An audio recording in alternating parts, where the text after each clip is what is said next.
안녕하세요. 저는 부산에서 작은 식당을 운영하고 있는 40대 초반의 남자입니다. 이런 곳에 제가 글을 쓰게 될 줄은 몰랐는데 어디 말할 곳도 하나 없고 평소 와이프가 유튜브로 다른 사람들의 사연을 듣는 것을 좋아했던 것이 생각이 나 이렇게 적어봅니다. 이렇게 적으면 하늘나라에 있는 우리 와이프도 이걸 들어줄까 싶네요.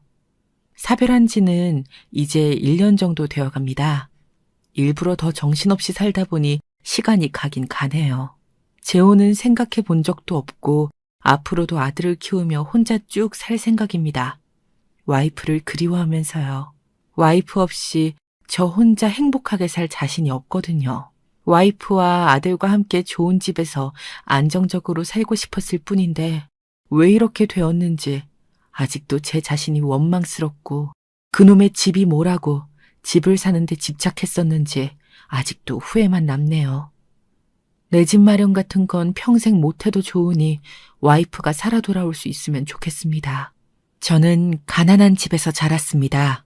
편모 가정인데다가 어머님께서는 오랫동안 병상에 누워 계셔서 가끔 하는 부업 말고는 수입이 거의 없다시피 했습니다. 덕분에 저는 중학생 때부터 여러 아르바이트를 전전해야 했어요. 신축 오피스텔에 전단지를 붙이는 일부터 주유소, 만화방, 설거지까지 그 나이에 할 수 있는 일치곤 안 해본 일이 없었죠. 근데 솔직히 학생이 벌어봐야 얼마나 벌겠어요. 월세 내고 입에 풀칠할 정도 겨우 버는 거죠. 툭 하면 전기세를 못 내서 전기가 끊기고 도시가스비를 못 내서 가스가 끊기고 그런 일이 다반사였습니다. 덕분에 찬장 안에는 백열등 대신 사용하려고 챙겨둔 비상용 양초가 늘 구비되어 있었어요. 그걸 켜고 앉아서 책을 읽다가 앞머리를 태운 적도 많았습니다. 전기가 끊기는 것은 그래도 버틸만 했어요. 가장 불편한 건 수도가 끊기는 것이었습니다. 수도가 끊기는 날에는 집 근처 공원 화장실에 가서 씻어야 했거든요. 그래도 월세만큼은 절대 밀리지 않고 내려고 애썼어요. 집마저 없으면 거리에 나앉으면 그건 저희 모자에겐 사형 선고나 다름없었거든요. 어떻게든 집만 있으면 돼. 그 생각이 강박처럼 뿌리내린 것 같아요.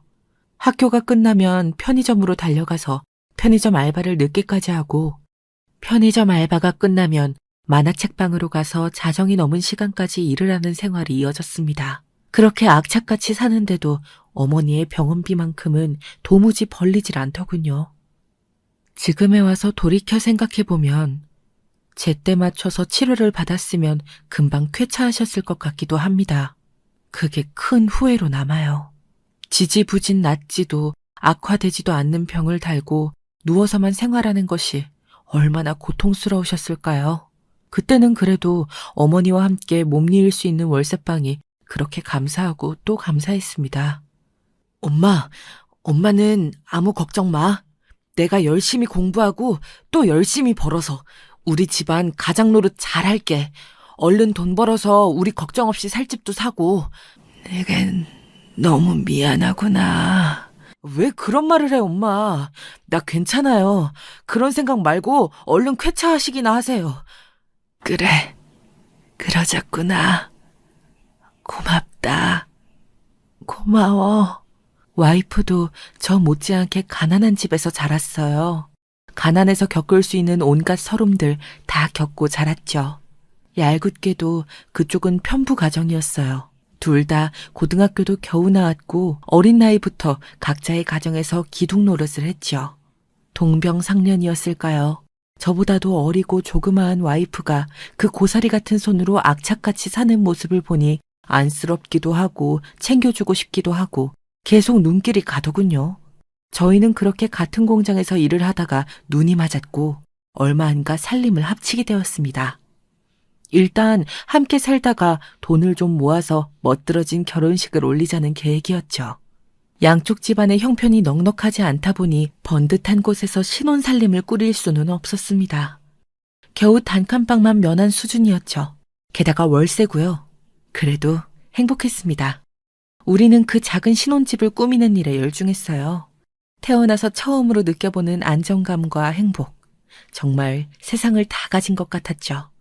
여보, 우리 이번 주말에 가구 좀 사러 가요. 어떤 거요? 침대 옆에 놓을 작은 협탁이랑 스탠드가 있으면 좋겠어. 자기 전에 책 읽다가 스르륵 잠들 수 있게요. 좋아요. 그렇게 해요. 이번 주말에 가구 쇼핑 데이트예요. 저희는 좁은 집이지만 나름 열심히 꾸미려고 노력했어요. 우리의 첫 집이니까요. 아주 비싸고 대단한 가구를 놓지는 못해도 공간마다 아득하니 마음 편안해지는 분위기를 연출하고자 노력했습니다. 아무리 아껴 쓴다고 해도 함께 살기 시작하면서 서로를 위해 무언가 해주고 싶기 마련이잖아요. 저희는 서로를 위한 꽃 선물과 서로가 먹고 싶어 하는 것을 아낌없이 사다 먹였어요. 제가 사온 음식을 와이프가 맛있게 먹는 모습만 봐도 아, 이게 정말 행복이구나. 삶의 행복은 사랑 안에 있는 거였구나 싶었습니다. 맞벌이를 할 때는 정말 부족함 없이 형편이 괜찮았어요. 그러다 마침내 저희에게 축복이 찾아왔습니다. 여보, 나 할 말이 있는데 어느 날 퇴근하고 돌아온 와이프가 진지한 표정으로 말을 걸어왔어요. 바깥의 날씨가 제법 추운지 볼이 빨갛게 달아올라 있었죠. 무슨 일인데 이렇게 분위기를 잡아요? 와이프보다 조금 일찍 퇴근한 덕분에 먼저 집안 정리를 하고 있던 제가 되물었어요. 손에는 청소기가 그대로 들려 있었죠.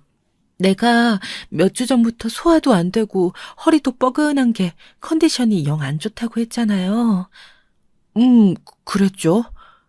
당신 이제 아빠 돼요. 그게 정말이야? 저는 너무 깜짝 놀라 청소기도 놓쳐버리고 아내를 와락 안았어요. 반사적으로 뛰어가서 안았는데 그 순간에도 배에 무리가 갈까 저도 모르게 힘 조절이 되더라고요. 본능적으로 말이에요. 결혼 초기부터 아이 계획이 있었어요. 남들에 비해 그렇게 일찍 한 결혼이 아니어서 더 서두르는 감이 없잖아 있었죠. 번번이 시기를 놓치다가 드디어 아기가 생긴 거였어요. 고마워. 여보 고마워. 저는 와이프를 끌어안고 행복에 겨워 눈물을 흘렸습니다. 주책이죠? 나도 고마워, 여보. 그날의 행복이란 정말 세상을 다 가진 것 같았습니다. 우리 잘 살자. 내가 열심히 벌어서 우리 가족 호강하게 해줄 거야. 와이프도 말없이 제품에 폭 안겨서 고개를 끄덕이더라고요. 그래요. 우리 잘 살자. 행복하게. 그런데 아이가 생기고 나니 혼자 버는 돈으로 세 식구를 먹여 살리는 것이 여간 빠듯한 게 아니었어요. 낮에는 공장을 나가고 밤에는 대리운전을 하면서 버티고 또 버티다 보니 제게도 꿈 같은 기회가 오더군요. 야, 상준아, 언제까지 공장 다니고 대리운전하면서 살래?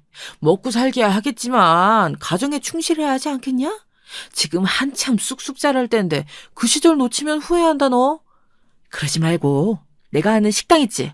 그거 인수해서 해봐라 한번. 난 이제 정리하고 지방에 가려고 하거든. 너한테 넘기는 거면 단골 손님들한테 이야기 잘 해놓을게. 어때? 너니까 권리금이고 뭐고 없지 마. 재수 씨하고 같이 해봐. 일은 좀 바빠질지 몰라도 계속 얼굴 보고 붙어있을 수 있으니 그게 어디냐. 식당 한편에 지낼 수 있는 작은 방도 있으니까. 그렇게 오래 알고 지내던 형님이 운영하던 식당을 거의 거절하고 할 수 있는 금액에 인수했습니다. 열심히 일하는 제 사정을 봐주신 거였죠. 제가 알기로 형님의 식당은 단골도 많고 아침, 점심, 저녁 장사가 다 괜찮았거든요. 덕분에 남들만큼은, 아니 남들보다 조금 더 벌며 살게 되었죠. 가방끈이 짧아 배운 게 없으니 남들보다 오래 일해야 했고 몸이 고생해도 돌아오는 보상은 쥐꼬리 같았는데 식당을 시작하니 제 팔자에 없던 사장님 소리도 듣고 저만 열심히 하면 돈도 꽤 벌 수 있다는 희망도 생겼습니다. 그러다 보니 그동안에는 꿈도 꾸지 못했던 과분한 목표, 내 집 마련을 목표로 살게 되었어요. 어릴 때부터 쫓기던 이사를 다니느라 한 곳에서 진득하게 살지 못하고 이 동네 저 동네를 전전했는데 그게 한이 됐었거든요. 집주인이 월세를 보채고 보증금 인상을 넌지시 떠보는 것도 큰 스트레스로 남았고요. 제 몸 편하게 누일 곳이 있어야 마음 편히 살 수 있겠구나. 어느샌가 그런 생각을 하게 되었습니다. 또 제 아들놈만은 친구들과 떨어지는 일 없이 초등학교, 중학교, 고등학교를 모두 한 곳에서 다니게 해주고 싶은 마음도 컸고요. 다행히 와이프도 고생을 하며 살았던 사람인지라 이런 제 마음을 잘 알아주더군요. 본인도 한 곳에서 몇 년씩 털을 잡고 사는 사람들이 부러웠다면서요. 워낙에 알뜰살뜰한 사람이고 사치를 부리는 모습을 본 적이 없기에 결혼하자마자 집안 경제권은 모두 와이프에게 넘겼습니다. 저는 용돈을 받아 생활했고요. 화장품도 샘플을 차곡차곡 모아서 쓰고 아는 친구가 자기한테 안 받는 화장품을 주었다며 그것을 모아 쓰곤 했었죠. 그러지 말고 좋은 걸 사서 쓰라고 해도 공짜로 좋은 걸 받았는데 뭐하러 또 돈을 쓰냐며 사양하던 와이프였어요. 그러니 이런 일이 있을 거라곤 생각을 못했었죠.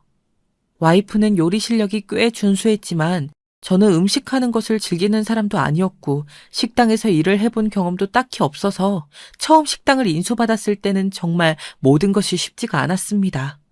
누구 밑에서나 일을 해봤지 직원을 부리거나 식자재를 매입하거나 부가세니 종소세니 그런 걸 신경 써본 적도 없었거든요.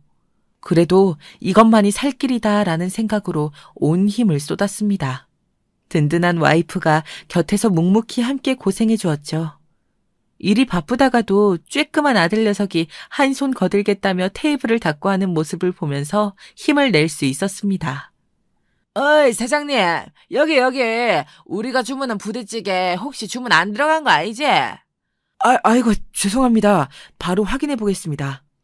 아니, 이거 왜 이래, 정말. 장사 하루 이틀 하는 것도 아니고 이럴 거야, 정말? 죄송합니다. 됐고, 술이나 가져와. 술! 네, 지금 가요. 잠시만 기다려주세요.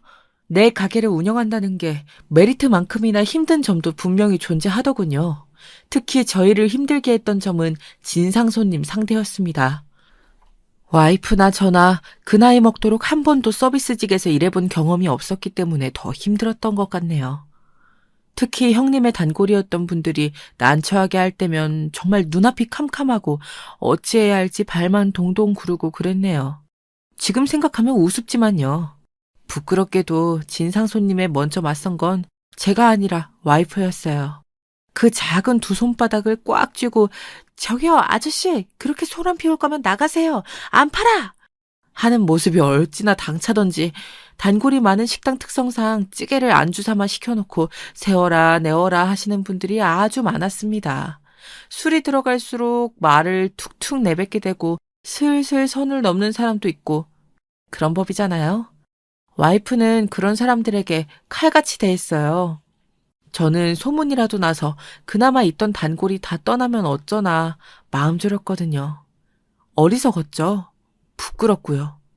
제가 해야 할 일을 와이프에게 떠넘긴 것 같아서 미안했죠.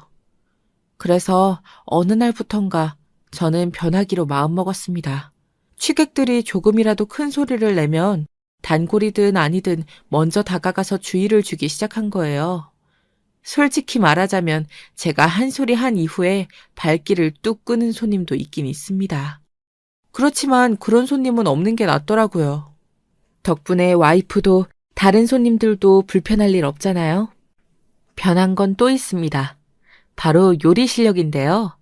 가게를 하기 전까지만 해도 라면을 겨우 끓이는 수준이었던 제가 형님에게 받은 레시피대로 매일 몇십 그릇씩 요리를 하다 보니 이제는 꽤 수준급으로 요리를 할 수 있게 되었죠. 물론 저희 가게에서 파는 메뉴에 한해서요. 아빠, 나는 아빠가 끓여준 김치찌개가 세상에서 제일 맛있어. 어이구 정말?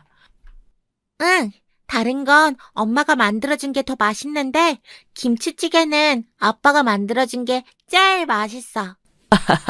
연석이 고맙다. 어린 아들의 칭찬에 세상을 다 가진 기분이었네요. 그렇게 온 가족이 식당에 몰두한 지 몇 년이 지나니 어지간한 사람들의 월급 두세 배는 벌게 되었습니다. 다달이 매출이 오르는 것을 보는 게 여간 재미있는 게 아니었죠. 공장을 다닐 때는 제가 아무리 생산량을 늘리고 품질 좋은 제품을 만들고 남들보다 열심히 일을 해도 떨어지는 돈이 매달 같았는데 자영업은 다르잖아요.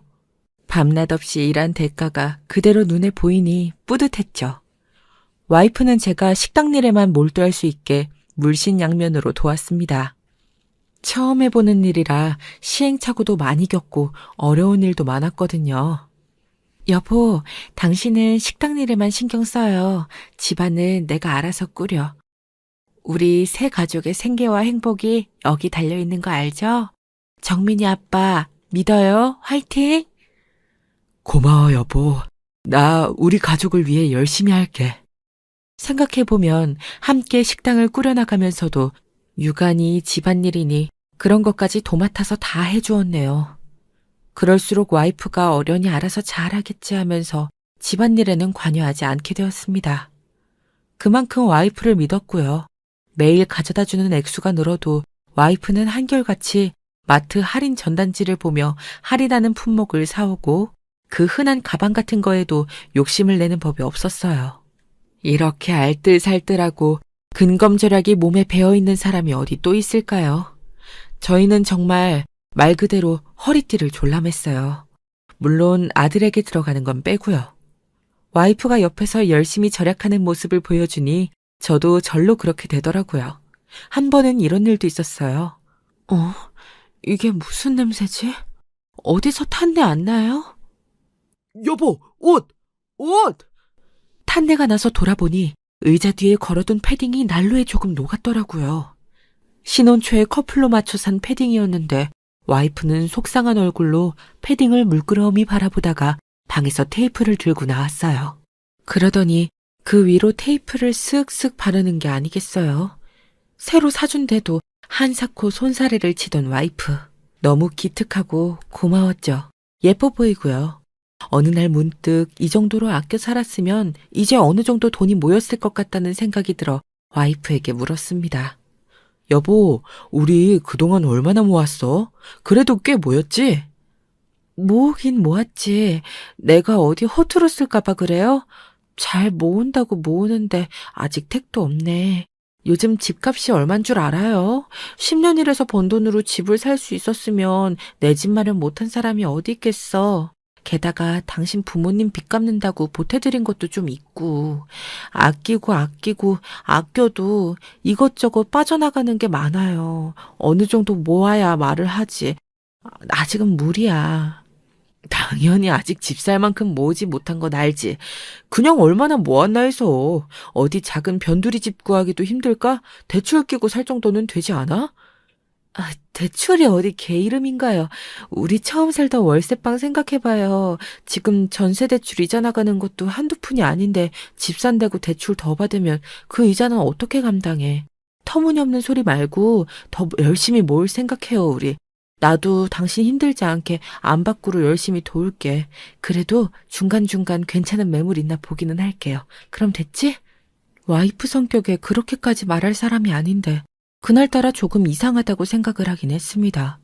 중간에 이야기가 다른 곳으로 새어버리는 바람에 얼마나 모았는지 정확한 액수는 듣지도 못했고 말이죠. 하지만 그때는 아직 한참은 더 모아야 하나 보다. 역시 내 집 마련 정말 쉽지 않구나 하고 대수롭지 않게 넘겼어요. 와이프의 말이 일리가 있다고 생각했거든요. 와이프를 철석같이 믿고 있기도 했고요. 저희는 그렇게 열심히 식당을 운영하며 내실을 다졌습니다. 아주 큰 집은 아니지만 결혼 몇 년 만에 드디어 저희 세 가족 아늑하게 살 수 있을 만한 전셋집도 하나 구했고요. 여보, 우리 드디어 월세방 탈출이야. 고마워. 당신이 아껴 살아준 덕분이야. 이렇게 한 발 한 발 나아가다 보면 언젠가 우리 이름으로 된 집도 살 수 있을 거야. 고마워, 정민이 엄마. 저희는 식당 일로 바쁜 와중에도 입주 청소부터 가구 배치까지 모든 것들을 전부 직접 했어요. 잠을 줄여가면서요. 한 발씩 행복을 향해 꾸준히 나아가고 있다는 충실한 만족감이 저희를 들뜨게 했거든요. 집이 참 넓다, 그쵸? 우리 짐 다 넣어도 공간이 많이 남을 것 같아. 방도 하나 늘었으니까 처음에 신혼집 꾸미기 했던 것처럼 또 예쁘게 꾸미고 살아요, 우리. 저희는 처음 살림을 합칠 때 생각하며 얼마간 또 행복에 젖은 생활을 했습니다. 아빠, 내 방이 엄청 넓어졌어요. 너무 좋아요. 저희는 그렇게 아껴 가면서도 아들은 학원도 보내고 최신 유행한다는 게임기도 사주면서 남부럽지 않게 키웠습니다. 아빠 고마워요 하는 말을 들을 때마다 어찌나 행복하던지요. 몸은 좀 고돼도 내일을 향한 희망이 늘 있었죠. 다 그 사람 덕분이다 생각하고 살았습니다. 그런데 어느 날부턴가 밤에 잠을 깨면 옆에 와이프가 없었어요. 저는 의심이 들기 시작했죠. 이상한 일이잖아요. 한두 번이야 잠깐 친구를 만나러 갔나 하고 넘길 수도 있지만 주기적으로 사라지는 건 확실히 문제가 있으니까요. 일어나서 그냥 나갔다가 들어오는 날들도 있었지만 몇 번은 집안에 반찬까지 싸서 나가더군요. 그 꼴을 보니 100% 바람이라는 확신이 들었습니다. 바람이 아니고서야 집에 있는 반찬까지 싸들고 나갈 일이 없잖아요. 상상조차 못한 일에 손이 떨리고 하늘이 원망스러웠습니다. 가족들 먹여 살리겠다고 뼈 빠지게 일한 대가가 와이프의 외도라니 믿을 수가 없었어요. 이런 제 마음을 알 리 없는 아들이 쌕쌕거리며 자는 모습을 보니 이성적으로 판단하자는 생각이 들었습니다. 아들을 생각하면 이대로 이혼할 수는 없는 노릇이었습니다. 가게 일로 바쁜 아빠보다 엄마와 함께 보내는 시간이 더 많기도 했고 모든 것이 서투른 저보다 꼼꼼하고 야무진 엄마 밑에서 자라는 게 아들한테도 좋을 텐데 그렇다고 바람을 핀 와이프에게 애를 맡길 수도 없는 노릇이다 싶어 우선은 이야기나 들어보자 했습니다. 저는 가게가 한가한 틈을 타 와이프에게 슬쩍 물었어요. 당신 말이야, 요즘 밤에 어딜 그렇게 나다니는 거야? 도시락까지 싸들고 나가는 거 내가 다 봤어. 갑작스런 제 말에 와이프는 눈에 띄게 당황하더군요. 눈도 못 마주치고 안절부절 못하는 걸 보니 제 예상도 틀리지 않았다고 생각했습니다. 도시락까지 싸들고 나가는 거 내가 모를 줄 알았어? 무슨 소리야. 내가 나가긴 어딜 나가. 당신 식당에서도 집밥 먹으라고 도시락 싸는 걸 그렇게 말하면 어떡해. 와이프는 당황해서 변명을 해대더군요. 하늘이 무너지는 것 같았습니다. 그간 믿어온 것에 대한 배신감이 너무 커서 저도 모르게 큰 소리를 내고 말았습니다. 변명을 하려거든 제대로 해. 내가 하루 이틀 그런 걸로 이렇게 말 꺼내는 건 줄 알아? 뭔가 일이 있겠거니 하고 몇 주를 지켜봤어. 자그마치 몇 주를 말이야. 당신을 믿었었으니까. 근데 믿음에 대한 대가가 겨우 이거야? 당신 솔직하게 말해. 다른 남자 있어? 제가 이렇게까지 말하자 와이프는 체념했는지 한숨을 푹 쉬고 그동안 숨겨왔던 이야기를 털어놓더군요. 사실 와이프는 밤마다 저 몰래 파트타임 아르바이트를 하고 있었습니다. 집에만 있으니 우울한 마음도 들고 본인도 집을 사고 싶다는 우리 가족의 목표를 위해 조금이라도 보태려고 일을 했던 것이라고 하더군요. 처음에는 외도를 숨기려는 뻔한 거짓말이라고 생각했는데 일하는 곳으로 데려가 직접 눈으로 확인을 시켜주니 믿지 않을 수가 없었어요. 당신 밤마다 식당에 나가서 설거지를 했던 거야? 미안해. 당신이 걱정할까 봐. 와이프는 제가 걱정할까 싶어 그 사실을 숨겼다고 하더라고요. 한번 잠에 들면 쉽게 깨지 못하는 저는 아내가 제 생각보다 오랜 시간 일을 해왔던 것에 놀라고 말았습니다. 낮에 식당 일 돕는 것만으로도 힘들 텐데 거기다가 집안일에 아들 교육에 야간 아르바이트까지. 저를 속인 것에 야속한 마음이 들던 것도 잠시 제가 못나 이렇게까지 고생시키는 게 정말 미안하더군요. 행복하게 잘 살다고 한 결혼이었을 텐데요. 당신도 잠잘 시간 줄여가며 일하는데 나도 보탬이 좀 되고 싶었어. 이렇게 일하면 생활비, 아니 하다못해 우리 아들 학원비라도 벌 수 있잖아. 내가 아르바이트를 한다 그러면 당신이 얼마나 말렸을 거야. 밤에 나간다고 걱정하고 당신이 더 열심히 일하면 된다고 무리했을 텐데 어떻게 말을 해. 당신이 힘든 거 뻔히 다 아는데. 잠시나마 이렇게 착한 아내를 의심한 게 너무 미안했습니다. 식당을 운영하느라 바빠 대화하는 시간이 많이 줄었는데도 같은 목표를 향해 가고 있었구나. 내 고생을 알아주는 건 역시 아내뿐이구나 싶었죠. 반면 저는 아내를 믿어주지 못했죠.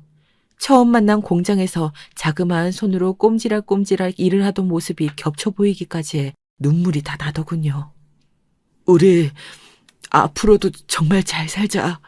집도 사고 여행도 다니고 남부럽지 않게 우리 가족 끝까지 함께 행복하게 살자. 우리는 눈물을 흘리며 그렇게 다짐했습니다. 그날 이후로 저는 더 열심히 일을 했어요. 인건비를 줄이기 위해 아르바이트생들의 근무 시간을 줄이고 제가 서빙을 하는 시간을 늘렸죠. 어지간하면 설거지도 따로 아주머니를 부르는 대신 제가 하려고 노력했습니다. 처음엔 허리가 끊어질 것 같이 아팠지만 적응이 되니 그럭저럭 견딜만 하더군요. 힘들어 죽겠다는 생각이 들진 않았습니다. 저만 이렇게 노력하는 게 아니잖아요. 와이프를 생각하니 절로 힘이 났습니다. 와이프도 우리 가족의 행복을 위해서 힘을 내고 있다는 생각을 하니 그렇게 일을 해도 지치진 않았습니다. 사장이 직접 나서는 시간이 더 늘어서인지 저희 바람이 이루어진 것인지 단골들이 좋아해 주신 덕분에 매출은 더 늘었어요. 그러던 어느 날 열심히 하는 제 소문이 단골분들을 통해 시골에까지 퍼졌는지 가게를 넘겨주었던 형님이 솔깃한 제안을 하시더군요. 야, 내가 열심히 할 줄은 알았지만 이렇게까지 갈 줄은 몰랐다. 슬슬 2호점 한번 내보는 게 어때? 요즘 재수씨 아르바이트를 한다며. 재수씨 고생시키지 말고 이 가게 키운 거 경험 삼아서 2호점 한번 해보자. 혼자 하기 버거우면 나랑 같이 반반 투자해서 해도 되고. 어때?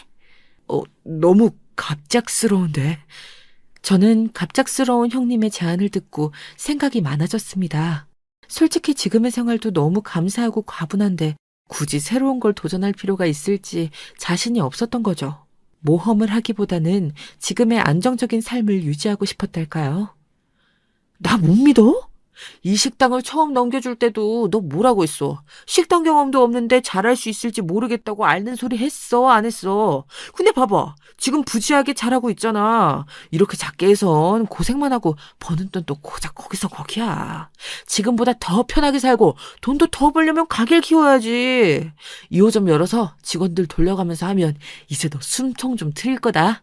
그동안 일하면서 가족들이랑 여행 한번 제대로 못 가지 않았어? 쉬엄쉬엄 애 크는 것도 보고 재수씨랑 데이트도 하고 이제 그러고 살아. 고생 많이 했잖아. 그런데 이어지는 형님의 말에 흔들리지 않을 수가 없더라고요. 솔직히 이 가게를 인수할 때 워낙 사정을 많이 봐주셔서 2호점에 투자하는 게 부담스럽지는 않았습니다.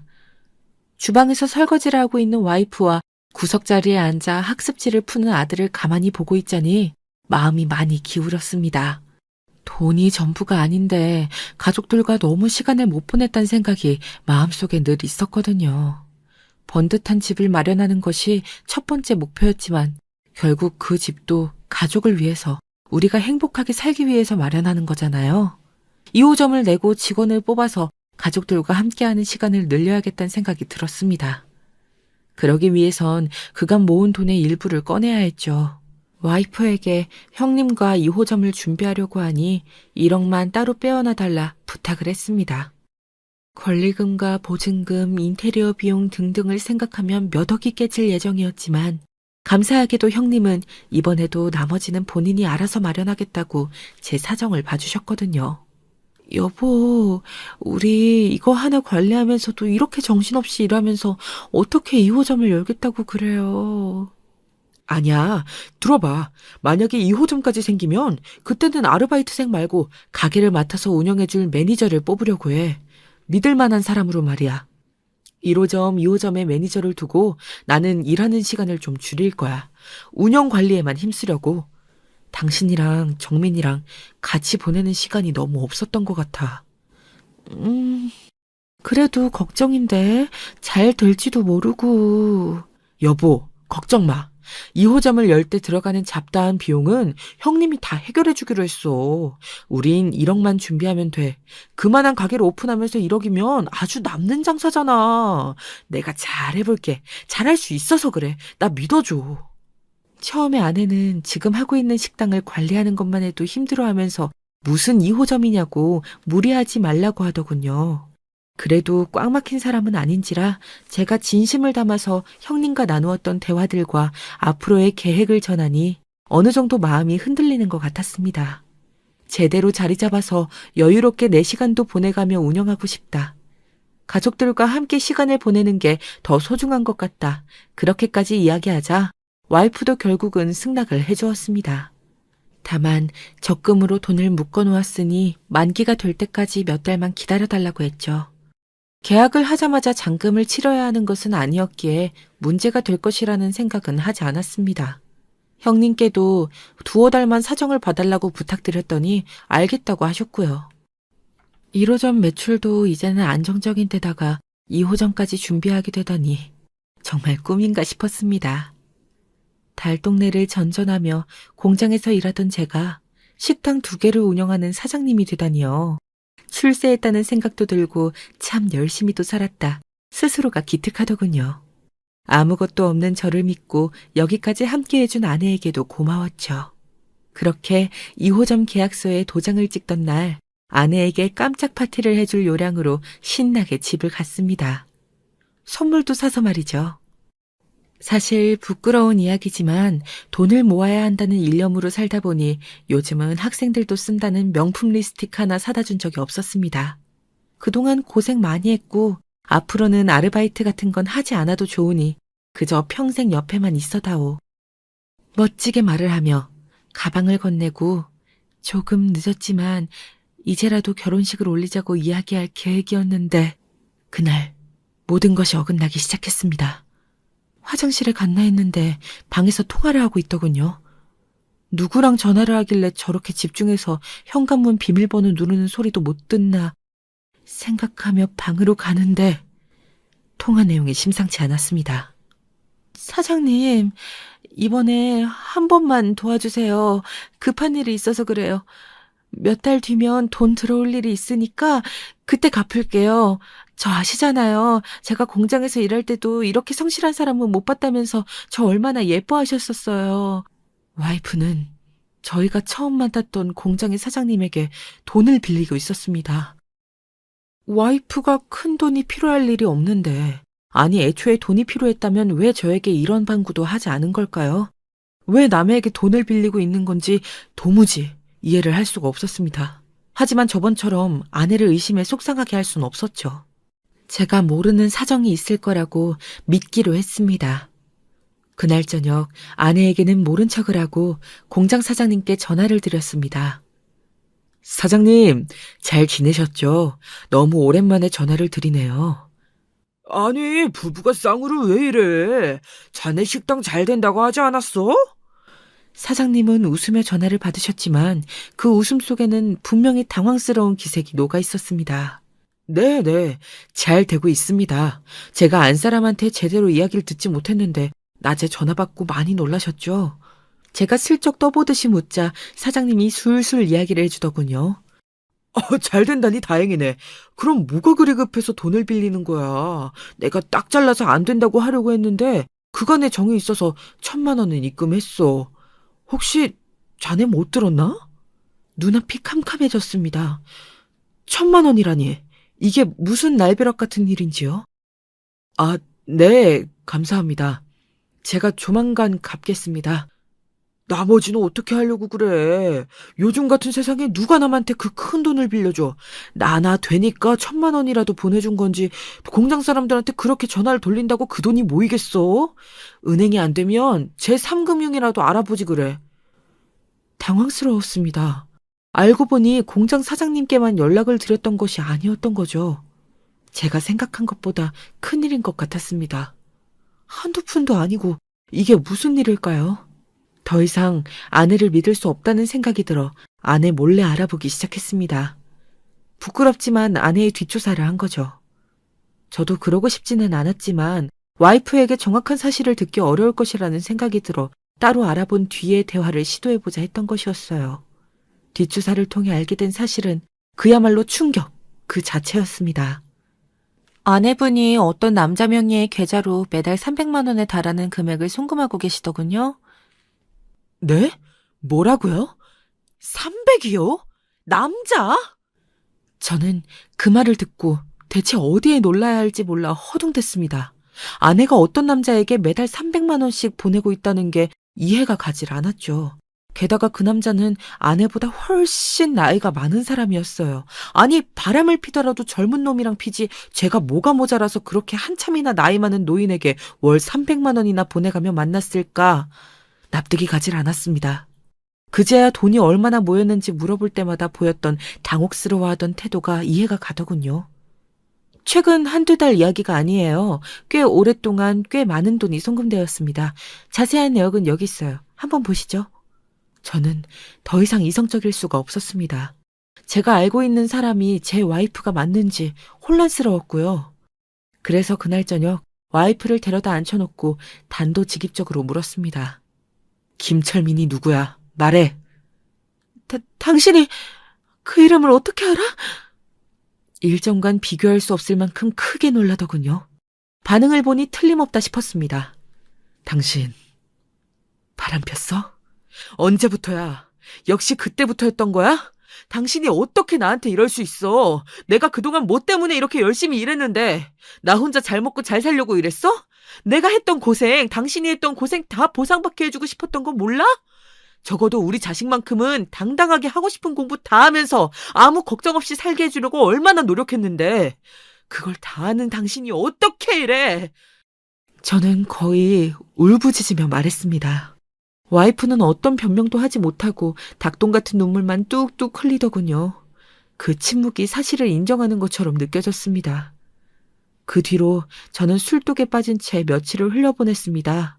아내는 끝까지 아무런 말을 하지 않은 채 때 되면 식탁에 해장국을 끓여두고 아이의 방에서 잠을 잤죠. 앞으로 어떻게 살아야 할지도 모르겠고 와이프와 무슨 말을 해야 할지도 모르겠어서 전 아무것도 할 수가 없었습니다. 요즘 젊은 친구들처럼 알콩달콩 웃으며 살았던 건 아니었지만 평생 함께하는 것을 당연하게 여겼기 때문에 아내와의 이혼은 상상만 해도 가슴이 맸어요. 다정하게 말을 건네거나 안아주거나 꽃을 사다 주지는 못했어도 정말 아내를 사랑했거든요. 악착같이 돈을 벌었던 것이 제 사랑의 표현이었죠. 한순간에 그 모든 것이 아무 부질없는 것이 되었다는 것을 전 너무나도 받아들이기 힘들었습니다. 시간을 되돌릴 수만 있다면 저는 아무 말도 하지 않던 아내를 꼭 안아주며 무슨 일이 있어도 나는 네 편이 되어줄 거라고 말하고 싶습니다. 절대로 과거의 저처럼 아내를 방치하지 않을 거예요. 무슨 생각이었는지, 왜 아무 말도 할 수 없었는지 묻지 않았던 것을 평생 후회할 것 같습니다. 제가 그렇게 술에 빠져 있을 때 아내는 장문의 편지를 두고 세상을 등졌습니다. 그제야 저는 아내가 얼마나 힘들었는지 알게 되었죠. 아내가 겪은 그 막막함과 괴로움을 겪어본 사람으로서 말이에요. 안녕 여보, 정민이 아빠, 나예요. 연애할 때에도 별로 써보지 못한 편지인데 이렇게 오랜만에 펜을 들고 앉아 있으려니까 정말 낯설고 설레고 하네. 여보, 기억나요? 당신이 프로포즈 하던 날 말이에요. 저렇게 으리으리한 좋은 집에서 살게 해줄 자신은 없지만 아담한 집이라도 항상 웃을 수 있게 행복하게 해줄 거라고 했잖아. 사실 그 말을 처음 들었을 때는 뭐 이런 남자가 다 있나 싶었거든요. 말이라도 돈 많이 벌어서 좋은 집 살게 해주겠다고 할 수 있는 거잖아. 그런데 또 한편으로는 이 남자라면 거짓말 안 하고 나를 안심시켜주겠구나 싶기도 했어요. 더우면 덥다, 추우면 춥다, 배고프면 배고프다. 솔직히 말할 수 있는 당신이 믿음직스러웠다고나 할까요? 당신하고 함께하는 시간이 길어질수록 어디든 당신만 있으면 행복할 수 있겠다 싶기도 했고. 그런데 내 눈이 정확했네요. 사는 동안 내게 거짓말 한 번 하지 않고 아껴주고 사랑해주기만 했잖아요. 난 당신을 만나기 전까지 한 번도 행복하다는 말을 해본 적이 없어요. 그런 감정을 느껴본 적도 없고요. 사람들이 말하는 행복이 대체 뭘까? 나는 살면서 한 번이라도 행복을 느낄 수 있을까? 그런 의문을 갖고 살았어요. 당신을 만나기 전까지 말이에요. 나 당신과 함께 살면서 정말 행복했어요. 이렇게 살 수만 있다면 평생 행복하겠다 싶었어요. 내가 당신한테 이런 비밀만 만들지 않았어도 우리 평생 행복할 수 있었을 텐데 끝까지 좋은 부인으로 남아주지 못해서 미안해요. 서로에게 가족이 되어주잔 약속 끝까지 지키지를 못했네. 나는 당신 덕분에 가족의 참된 의미를 알게 되었어요. 우리 정민이랑 당신이랑 셋이 계속 함께하고 싶었는데 미안해요. 다 내 탓이야. 내가 어리석었어. 그런데 이제 너무 힘에 부쳐요. 삶이 너무 무거워서 감당하기가 힘들어. 미안해. 미안해요, 여보. 연신 미안하다고 하는 와이프의 편지에 눈물을 참을 수가 없더군요. 눈물이 뚝뚝 떨어져 편지를 적셨어요. 솔직히 말하자면 이렇게 갑작스럽게 떠나버린 게 원망스럽기도 했어요. 어떻게 이렇게 가버릴 수가 있나 야속하기도 하죠. 저는 혹시 아들이 들을까 숨죽여 울면서 다시 편지를 읽어내려갔어요. 거기에는 아내가 스스로를 벼랑 끝으로 내몰릴 수밖에 없는 이유가 상세히 적혀 있었어요. 저는 편모 가정에서, 와이프는 편부 가정에서 자랐어요. 와이프의 부모님은 와이프가 초등학생일 때 일찍 갈라서셨다고 하더군요.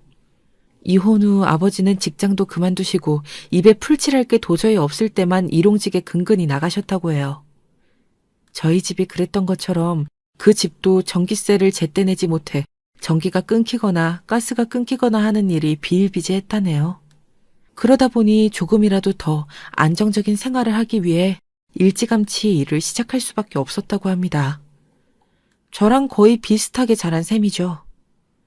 그렇게 번 돈은 거의 아버지에게 붙이고 본인은 공장 기숙사에 들어가서 살았다고. 그래도 자기를 버리지 않고 어떻게든 고등학교를 마치게 해준 아버지께 최소한의 도리는 해야 한다고 생각한 모양이에요. 정말 바보같이 착한 사람이죠. 그러다 저를 만나 살림을 합치고 비로소 의지할 사람을 찾아 행복한 미래를 그릴 수 있게 된 거죠. 저와 함께 지내면서는 아버님을 많이 원망했어요. 돈 달라고 할 때만 연락을 하셨거든요. 와이프의 생일이나 어머님의 기일, 크리스마스 같은 기념일에도 잘 지내냐는 연락 한번 하질 않았어요. 돈이 떨어지실 때만 연락을 넣으셨죠. 와이프는 그제야 아버님과 의절해야겠다는 마음이 들었다고 해요. 아버님이 어른스럽지 못하고 가정에 책임을 다하지 않았다는 사실을 실감한 거였죠. 그동안에는 아버님이 유일한 가족이었기 때문에 놓지 못하고 있다가 이제는 제가 생기니 용기를 낼 수 있었던 거죠. 그렇게 돈 보내달라는 말을 몇 번 무시하자 자연스럽게 아버님과의 관계는 끊어졌습니다. 아버님도 몇 번 보채다가 이젠 안 되겠다 싶었는지 먼저 연락하는 일이 없으시더라고요. 결혼한 지 1년쯤 됐을 땐가 잘 됐지 뭐. 서로 원망 말고 지금이라도 각자 인생을 살면 좋지. 아내가 어색하게 말하며 웃더라고요. 서로가 서로에게 연락을 하지 않았죠. 몇 년 동안요. 편지에 따르면 그러던 어느 날 느닷없이 아버님께 연락이 왔다고 해요. 이름도 낯선 희귀병에 걸리셨다고. 난감했겠죠. 편지에도 그때의 난처했던 심경이 구구절절 잘 적혀 있었어요. 바보 같은 사람. 혼자 고민하지 말고 저에게 말해줬으면 얼마나 좋았게요. 와이프는 아버님과 몇 년 만에 통화를 한 후에 치료비에 보태 쓰시라고 300만 원을 송금했다고 하네요. 실은 와이프가 적금 만든 게 아니라 주식이며 펀드며 골고루 분산 투자를 해왔습니다. 마침 장이 좋아서 연일 수익을 내고 있었기 때문에 300만 원 정도는 괜찮을 거라고 생각했다나 봐요. 아버님을 모른 척할 수는 없었겠죠. 그래도 핏줄인데요. 게다가 의사의 말에 따르면 이런 말씀은 죄송하지만 이미 말기까지 진행이 된 터라 오래 살지는 못하실 거라고 했대요. 그랬기 때문에 제게 털어놓지 않고 덜컥 300만 원을 송금한 거겠죠. 길어야 2-3달이라고 했으니까요. 그렇게 몇백만 원을 보내는 것으로 지난 몇 년간 연락을 끊고 살았던 것에 얼마간 속죄를 하려고 했는지도 모르겠습니다. 처음엔 주식계좌에서 돈을 빼서 보냈다나 봐요. 한 번 보내니까 2번이 되고 2번 보내니까 3번이 되고 그러다 감당이 안 될 정도가 되니까 저희 예금에서 돈을 조금씩 뺀 모양이에요. 주식에서 수익이 날 거야. 그럼 그때 메우면 돼. 뭐에 쓰이기도 한 것처럼 그런 생각이 불쑥 들었다고 적혀 있더군요. 일이 그렇게 흘러가 버리니까 점점 말을 꺼내기가 힘들었다고 해요. 제게 비밀을 만든 것도 마음이 괴롭고 죄스러운데 이제 와서 털어놓긴 너무 늦었다고 생각했다나 봐요. 몇 년이나 연을 끊고 살던 아버님이 많이 아프다고 치료비를 보태고 있다고 그런 말을 어떻게 하겠냐면서요. 일의 전말을 알고 나니까 와이프가 더욱 원망스러웠어요. 제가 그 정도도 이해해주지 못할 사람으로 보였던 걸까요? 사실 저희 어머니도 오랫동안 병상에 누워 계시다 돌아가셨어요. 덕분에 고등학교도 겨우 마치고 바로 공장에 취업을 한 거였죠. 혼자서는 병원에 가시지도 약을 타러 가지도 못할 정도여서 저는 평일이며 주말이며 할 것 없이 어머니 곁에 붙어 있어야 했죠. 처음엔 그저 당연한 일이라고 생각했어요. 저를 낳아주신 분이잖아요. 그래서 의구심을 품지 않고 제 생활도 삶도 없이 병수발을 들었죠. 헌데 긴 병 앞에 효자 없다던가요. 옛말에 틀린 거 하나도 없어요. 처음엔 그저 어머님이 기적적으로 쾌차하시기만을 바랐는데 어느샌가부터는 제가 지치고 힘들더라고요. 하면 안 되는 생각이지만 본인도 저렇게 힘드신데 차라리 자는 동안에 편하게 돌아가시면 좋겠다 생각한 적도 솔직히 몇 번 있었어요. 정말 오랫동안 병상에 누워서 사셨거든요. 돌이켜 생각해보니 와이프와 결혼하기 전에 그런 대화를 나눈 적이 있네요. 이런 말 하면 안 되지만 부모가 오랫동안 아픈 건 자식들의 마음까지 병들게 하는 것 같다. 우리는 아프면 아들 고생시키지 말자. 혹시 그런 말들 때문에 와이프가 제게 선뜻 말을 꺼내기 어려웠던 건 아니었을까요? 너무나도 후회가 됩니다. 지금에 와서 생각해보면 아마 와이프는 제가 했던 말들 때문에 차마 제게 사정을 말하지 못하고 혼자 해결해보려 했던 것 같네요. 편지의 마지막 줄에는 사랑한다는 말과 함께 편지와 함께 넣어둔 명함으로 전화를 꼭 해보라는 말이 적혀 있었습니다. 그 말에 봉투를 뒤져보니 명함이 한 장 나오더군요. 어떤 보험 설계사의 명함이었어요. 네, 와이프는 마지막 선물로 제게 보험금을 남겨주고 떠난 거였죠. 명함 뒤엔 이렇게 적혀 있었습니다. 이거면 다 해결할 수 있을 거야.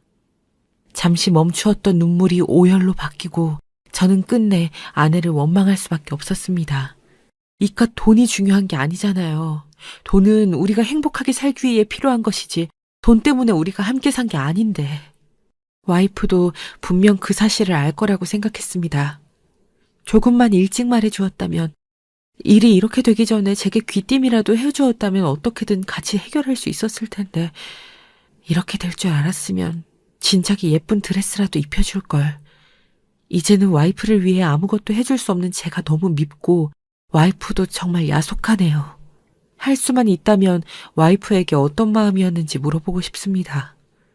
와이프의 장례식에서 저는 그 인간을 보게 되었습니다. 네, 김철민, 그 인간이요. 핸드폰에 있던 연락처에 전부 부고 소식을 보냈으니 염치가 있으면 당연히 올 거라고 생각하긴 했죠. 처음에는 알아보지 못했습니다. 그런데 걸어 들어오는 폼이 많이 불편해 보이시더군요. 그제야 희귀병에 걸리셨던 사실을 떠올렸습니다. 상주석에 앉아있던 저는 황망히 일어나 그 인간 쪽으로 다가갔습니다. 한 소리 쏘아붙이려는 거였죠. 당신 때문에 선영이가 떠났다. 당신이 연락하는 바람에 우리 가정이 이렇게 됐다. 라고요. 그런데 울고 있더군요. 그것도 세상이 다 무너진 것처럼요. 그 눈물을 보고 있자니 제가 지금 이 사람을 원망해서 뭐 하겠나 그런 생각이 들었습니다. 이미 와이프는 떠나고 없는데요. 이 자리에 있는 사람들이 다 아내의 마지막을 슬퍼하고 추모하기 위해 온 것이듯 이 사람도 똑같구나. 아무리 연락을 끊고 살았어도 자식은 자식이구나. 그런 생각이 들면서 편지를 발견한 뒤로 늘 뜨겁게 불타던 원망이 조금 누그러들었습니다. 아버님은 제 팔의 상주 완장을 보시고는 그 자리에 무너지듯 엎드렸습니다. 미안해. 내가 미안해. 저는 그 말에 다시 눈물이 터지고 말았습니다. 괜찮아요. 일어나세요. 선영이 잘 보내주셔야죠. 남자는 한참을 그 자리에서 꺽꺽대며 울다가 겨우 절을 올리고 식당으로 자리를 옮겼어요. 저는 조용히 뒤를 따라갔습니다. 얼굴 한 번 본 적이 없지만 그래도 장인어른은 장인어른이니까요. 내가 염치가 없어서 받으면 안 되는 줄 알면서도 그리 받아버렸네. 주식으로 번 돈이라면서 걱정 말라고. 자긴 잘 살고 있으니까 이 정도는 치료비에 보탤 수 있다고. 그 말을 곧이곧대로 믿은 내가 잘못이지. 아니, 어쩌면 그냥 믿고 싶었는지도 모르겠네. 죽었어도 내가 죽었어야지. 네가 먼저 이렇게 가버리면 어쩌니. 내가 어째야 해. 아버님은 아내의 발인 때까지 눈물을 멈추지 못하셨어요. 죄스러운 마음이 컸겠죠. 밥도 거의 드시질 않았어요. 소주에 편육 몇 점 집어먹는 게 다였습니다. 그렇게 장을 다 치르고 발인까지 하고 나자 아버님은 홀연히 사라지셨어요. 그 뒷모습이 꼭 모든 걸 포기한 사람 같더군요. 차마 붙잡지를 못했어요. 연락해볼 엄두도 나질 않네요. 저도 같은 심정이었습니다. 정민이가 없었더라면 아마 아내의 뒤를 따라갔을지도 모르겠어요. 세상을 다 잃은 기분이었거든요. 아직 어린 티를 벗지 못한 아들 덕분에 그나마 살아야 할 이유를 찾을 수 있었죠. 정민이는 당연한 이야기지만 큰 충격을 받았습니다. 제 엄마가 떠난 뒤로 실어증에 걸려 다시 입을 여는데 반년이 걸렸네요. 이제는 저도 정민이도 조금씩 상처를 치유해가고 있습니다. 집을 사겠다는 계획도 조금 수정되었어요. 지금 살고 있는 전셋집의 계약을 조금 연장하고 돈을 마련해서 인수하기로 한 거죠. 와이프가 살았던 흔적이 있는 집이니까요. 차마 두고 떠날 수가 없네요. 정민이는 당연히 그래야 한다면서 제 의견에 적극 동의해 주었고요. 누군가 부부는 함께 세상을 헤쳐나가는 전우라고 하더군요. 하지만 저희 부부는, 아니 적어도 제 아내는 홀로 싸워갔던 것 같다는 생각이 듭니다. 저희 부부는 대화가 부족했습니다. 서로의 사정을 알아주질 못했죠. 제가 조금만 더 아내의 표정과 마음을 살필 줄 아는 사람이었더라면, 한 번이라도 무슨 일 있는지 물어봤더라면 지혜롭게 상황을 이겨나갈 수 있지 않았을까요? 그런 생각이 저를 가장 괴롭게 합니다. 제가 눈치챘어야 했는데 그러지 못했다는 생각이요. 이 사연을 듣는 분들은 앞으로 부부간에 어떤 일이 있던지 서로의 사정과 마음을 보듬어주며 잘 살아가시길 바랍니다. 아내가 너무 보고 싶네요. 긴 사연 들어주셔서 감사합니다. 안녕하세요. 저는 곧 부록을 바라보는 30대 후반의 여성입니다. 무개념인 사람들이 나날이 뉴스를 채우다 보니 그걸 보는 것만으로도 피곤하지만 이게 남의 일이 아니라 내 일상이 되고 내 가족이 되면 더 괴롭더라고요. 정상적인 일상생활을 할 수 없게 되는 것 같아요. 저와 남편은 이제 결혼한 지 6년 차가 되었고요. 시작부터 말이 많은 결혼이었지만 다 패스하고 딱 하나, 정말 저의 고질병으로서 남아있는 어머니에 대해 말을 해보려고 합니다. 저 역시 쉽게 살아온 인생은 아니었고 부모님 정을 그득히 받아본 타입은 아니에요. 이런 타입이 독한 타입의 시댁을 만나면 이렇게 힘들다는 걸 제 결혼 생활로 몸소 체험했답니다. 우리 어머니는 어쩌다 보니 우리 부부와 함께 살게 되셨어요. 부부 둘 중 그 누구도 바라지 않았던 일이었지만 결혼식 이후로 얼마나 졸라대시는지 피할 길이 없었어요. 나중에 남편이 저한테 아주 간절히 부탁을 하더군요. 당신한테 정말 미안해. 이게 얼마나 결정하기 힘든 일인지 나도 잘 아는데 한 번만 좀 봐줄 수 없을까? 우리 엄마 참 불쌍한 사람이야. 나도 상황이 어렵게 되었고 엄마도 어릴 때 외할머니한테 버림받았고 나중에 자라서 결혼하고 나를 열심히 키워보려고 했는데 쉽지 않았대. 아버지도 돌아가시고 이제서 이렇게 힘들게 엄마랑 만나본 거라. 게다가 엄마도 마땅히 갈 데가 없고 너무 삶이 힘드신가 봐. 길게는 아니고 애기 생길 때까지만 같이 모시고 살면 안 될까? 처음에 이런 얘기를 듣고 당장은 얼굴이 찌푸려졌지만 저도 약간 환경이 비슷하긴 해요. 엄마 사랑을 많이 못 받고 자란 건 저나 남편이나 똑같았거든요. 친정아빠가 홀로 저를 키워오셨고 남편은 외가, 친가 여기저기 옮겨 다니면서 힘들게 자란 케이스예요. 저야 엄마가 일찍 돌아가신 거지만 남편은 사정이 좀 더 다르다 보니 상처를 많이 받은 것 같더라고요.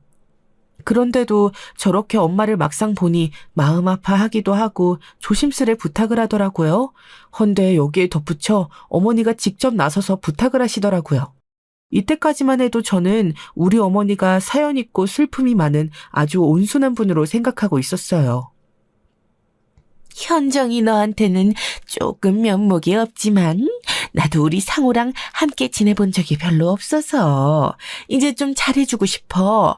장기간 아들한테 맛있는 밥도 해주고 싶고 며느리도 챙겨주고 싶어. 니네만 좀 괜찮다면 얼마간 같이 살면서 살림을 좀 봐주고 싶은데 어떠니? 많이 불편하니? 이렇게 대놓고 물어보시는데 당장 앞에서 거절하기가 힘들었어요. 사실 어머니 사연은 둘째치고 자꾸 살림을 봐주시겠다, 둘이 편히 일해라 하시면서 이미 결정을 해두신 것 같더라고요. 당시에 집을 얻을 때에도 우리 둘이 약간 트러블이 있었는데 그래도 나름 넓은 집을 얻게 되어서 기뻤었어요. 그거 하나에 다 묻고 가려던 차에 갑작스럽게 어머니가 우리 집에 끼게 된다니 마음이 좋지 않았어요. 하지만 남편은 계속해서 저를 설득했고 저 역시 당시 신혼 에너지, 아니 콩깍지가 끼어서 그랬던 건지 부부의 사랑만으로 모든 걸 다 이겨낼 수 있다고 믿었나 봐요. 아니에요, 어머니. 괜찮아요. 편히 지내시면 돼요.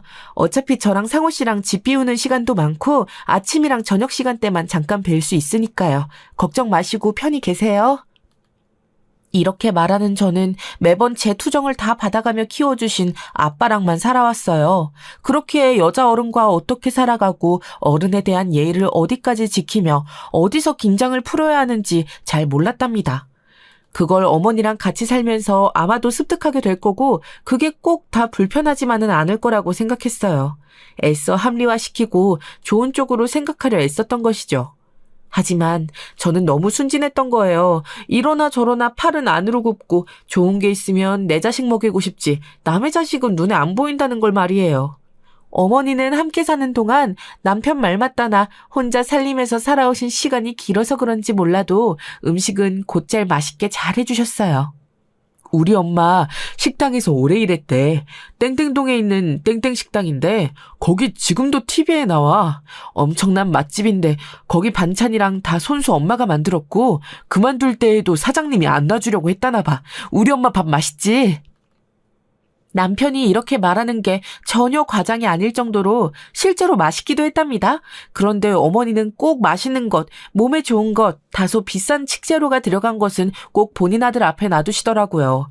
말로는 이렇게 말씀하시면서 손으로 하시는 행동은 너무 달랐어요. 요즘 세대는 남자나 여자나 다 힘들어. 둘이 밖에서 돈 벌어오느라 너무 고생이잖아.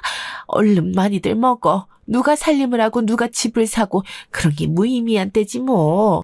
뉴스 보니까 그런 걸로 남녀가 그렇게 많이 싸운다더라. 어머니 말 맞다나 그런 사정이 실제로 있고 힘든 세대이긴 한데 그렇게 말씀하실 거면 왜 불고기랑 갈비탕 같은 건 왜 전부 본인 아들 앞으로 밀어주시는 걸까요? 사실 이건 아주 사소한 얄미움이고요. 하나하나 다 마음에 안 드는 게 눈에 보이면 힘들 것 같아서 몇 번 눈을 감은 부분도 많아요. 그런데 좀 충격적이었던 건 토요일 오후에 제가 운동하고 일찍 들어온 줄도 모르고 큰 소리로 전화를 하고 계시던 어머니의 통화 내용이에요. 뭐 아들 집에서 아주 잘 살고 있지 뭐. 우리 상호가 그래. 워낙 효자라니까. 솔직히 상호 아빠가 진절이 나게 싫었지 애가 무슨 죄야. 어릴 때 애 두고 나가면서 내가 얼마나 가슴이 절절하게 찢어졌는지 몰라. 앉으나 서나 어딜 가나 비가 오나 눈이 오나 우리 상호 생각뿐이었지 뭐. 이 부분까지야 저도 알고 있던 내용이니 그냥 목소리가 너무 큰 것 말고는 신경 안 쓰려 했는데 뒤에 이어지는 내용이 좀 가관이더라고요. 제 욕이나 험담 같은 게 나오는 건 아니었지만 그래도 이때 어머니의 은근한 가치관이랄까? 이 집에서의 생활을 바라보는 좀 다른 시선이 느껴졌어요. 얼마나 상호가 안달복달 애걸복걸하면서 나보고 같이 살아달라고 하는지 몰라. 며느리? 며느리도 착한 애 만났지. 우리 며느리 대기업 다니잖아. 친정도 좀 살고 여유가 있어. 어쩜 그렇게 어머니 하면서 모시는지 너무 이뻐 죽겠다니까. 아이 참 얘는 돈이야 우리 상호가 더 잘 벌지. 얘가 내 손은 안 탔어도 공부 많이 한 애야. 좋은 대학 나왔고 회사도 좋은 데 다녀. 아니 네가 이름을 말하면 뭐를 알아? 여지껏 그 총구석에서 못 벗어나고 손주들만 줄줄 얻어서 황혼의 애나 보고 있으니 서울에서 이렇게 대단한 집에 사는 나랑 뭔 얘기가 통하겠니? 아유 답답하다. 너 전화 끊자. 여기까지 본의 아니게 몰래 들은 저는 제가 이걸 들은 걸 어머니가 눈치채실까 싶어 후다닥 안방으로 들어갔어요. 솔직히 제 험담은 아니라고 쳐도 어쩜 저 전화 내용에는 몇 개를 빼곤 다 모조리 거짓말만 들어있는 것일까요? 저는 대기업 다니는 며느리도 아닐 뿐더러 우리 남편이 좋은 대학이요? 혹시 남편이 자기 엄마한테 그리 말했나 싶었는데 그렇지도 않았어요. 그냥 어머니가 자기 손 못하고 힘들게 자라서 고등학교 졸업만 겨우 한 자기 아들을 저렇게 남들한테는 거짓말로 올려치기를 하시는 것이었어요. 우리 남편은 전문대도 가지 못하고 고등학교 졸업하자마자 곧장 군대를 갔거든요. 그래도 성실한 사람이라 자그마한 회사 알바부터 시작해서 부분적으로 자격증을 따고 자기 스펙을 만들었고요. 나중에 사이버 대학을 졸업하고 한 회사를 우직하게 쭉 다녀서 조금씩 자리를 올려간 것밖에 없어요. 게다가 무슨 제가 대기업이고 친정이 잘 살고 여유가 있다는 둥 전혀 이해가 안 되는 얘기만 주구장창 하시더라고요. 그럴 수가 없는 이야기인데 어머니는 자꾸 맞다고 과하게 말씀하시는 게 좀 편치 않았어요. 어쨌든 그거야 그거고 그냥 어머니의 귀여운 허풍이겠지 하고 애써 생각을 바꿔보려고 했어요. 왜냐면 이제 저희는 아기 가질 준비를 해야 했고 신경 쓸 게 무척 많았어요. 주변에 일찍 결혼했는데도 불임인 친구들이 있어서 왠지 모르게 조급해지더라고요. 남편도 그 부분은 저와 뜻이 같았고 최대한 저에게 맞춰주려고 애를 썼어요. 현정아, 스트레스 받고 힘든 거 없지? 혹시 너무 힘들면 회사 그만둬도 돼. 내가 어떻게든 혼자서 해볼 테니까. 지금은 아기 갖는 게 먼저잖아. 아니야. 아기 생길 때까지는 최대한 벌어둬야 하지 않겠어? 집도 이사 가야 할 테고 돈 들어갈 거 천지야. 마음은 편히 갖고 있으니까 걱정하지 마. 그렇게 말은 했지만 결혼하고 3년이 다 되어가는데 아기가 안 생기니 저도 조바심이 나더라고요.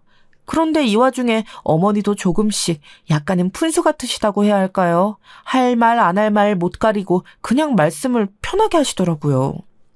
요즘은 왜 그렇게들 아기가 안 들어서는지 몰라. 혹시 현정이 너 너무 욕심 부리는 거 아니니? 아기 들어서려면 그렇게 훤히 드러난 옷 입고 다니면 몸이 차가워서 안 돼. 밥도 얼마 안 먹고 맨날 찔끔 남기고 몸매 관리한답시고 그렇게 깨작깨작 먹고 독하게 운동하고 그러면 애기 안 들어서. 니네 더 늦기 전에 애는 가져야 될 거 아니냐? 저는 이런 참견 같은 거 절대 듣고 싶지 않았어요. 그리고 제가 깨작깨작 먹다니 솔직히 어머니랑 같이 밥 먹으면 식사할 맛 안 나긴 하거든요. 왜냐면 앞서 말씀드렸듯이 무슨 신데렐라에 나오는 계모도 아니고 어머니는 자꾸 음식 갖고 차별하세요. 복날 삼계탕을 끓이면 전복은 꼭 자기 아들 앞으로 다 몰아다 주시고요. 이런 게 싫어서 제가 밥을 해먹기도 하는데 그때도 여지없이 똑같아요. 아이고, 니네들 많이 먹어라. 불고기가 아주 잡내 없이 맛있네. 이거 마늘이랑 청양고추 좀 더 넣으면 더 칼칼해져. 여기에 당면까지 넣으면 더 맛있겠다.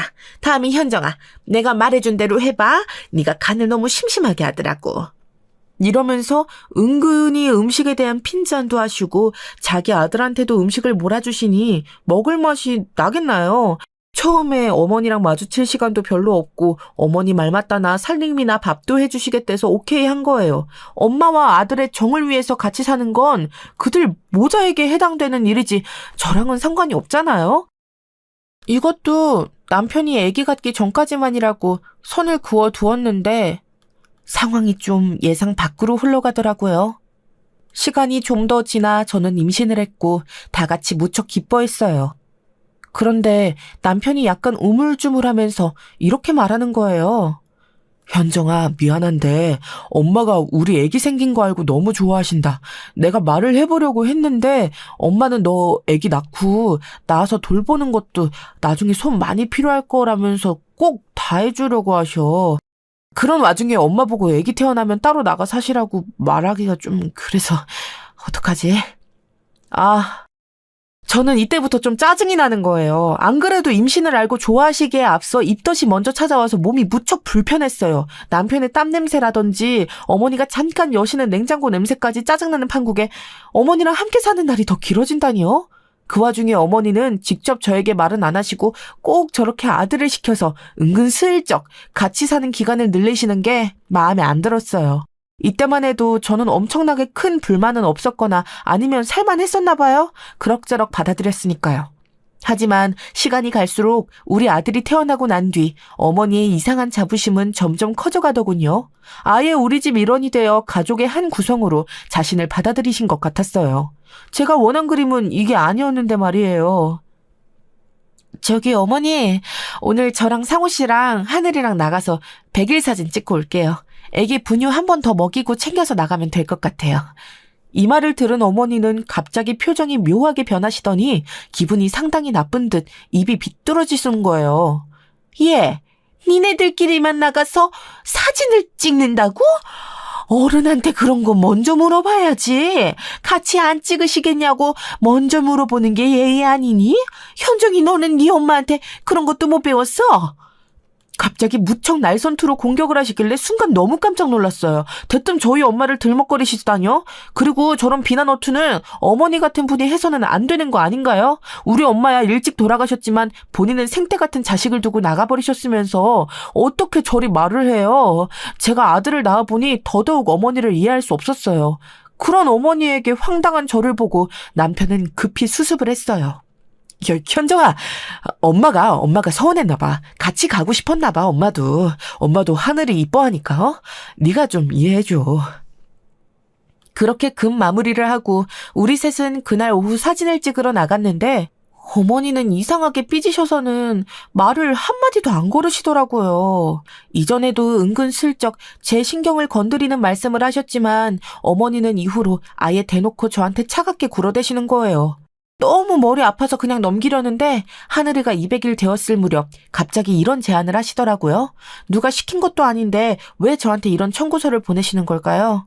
현정이 너 나랑 얘기 좀 하자. 있잖아, 사람이 아무리 자기 집에서 못 배웠다고 해도 어른한테 그러는 건 아니야. 어른이 싫은 태를 내면 눈치를 채고서 아랫사람이 살살 다가와야지. 그렇게 뭐 뻣뻣하게 세우고 있으면 어떡하니? 나랑 뭐 싸우기라도 하지는 거야? 저는 이때 표정 관리가 안 되었고 일단 무슨 말인지 들어는 보자는 생각으로 심호흡을 했어요. 그런데 뭔 말도 안 되는 개똥 같은 욕을 하시는 거예요. 예, 있잖아.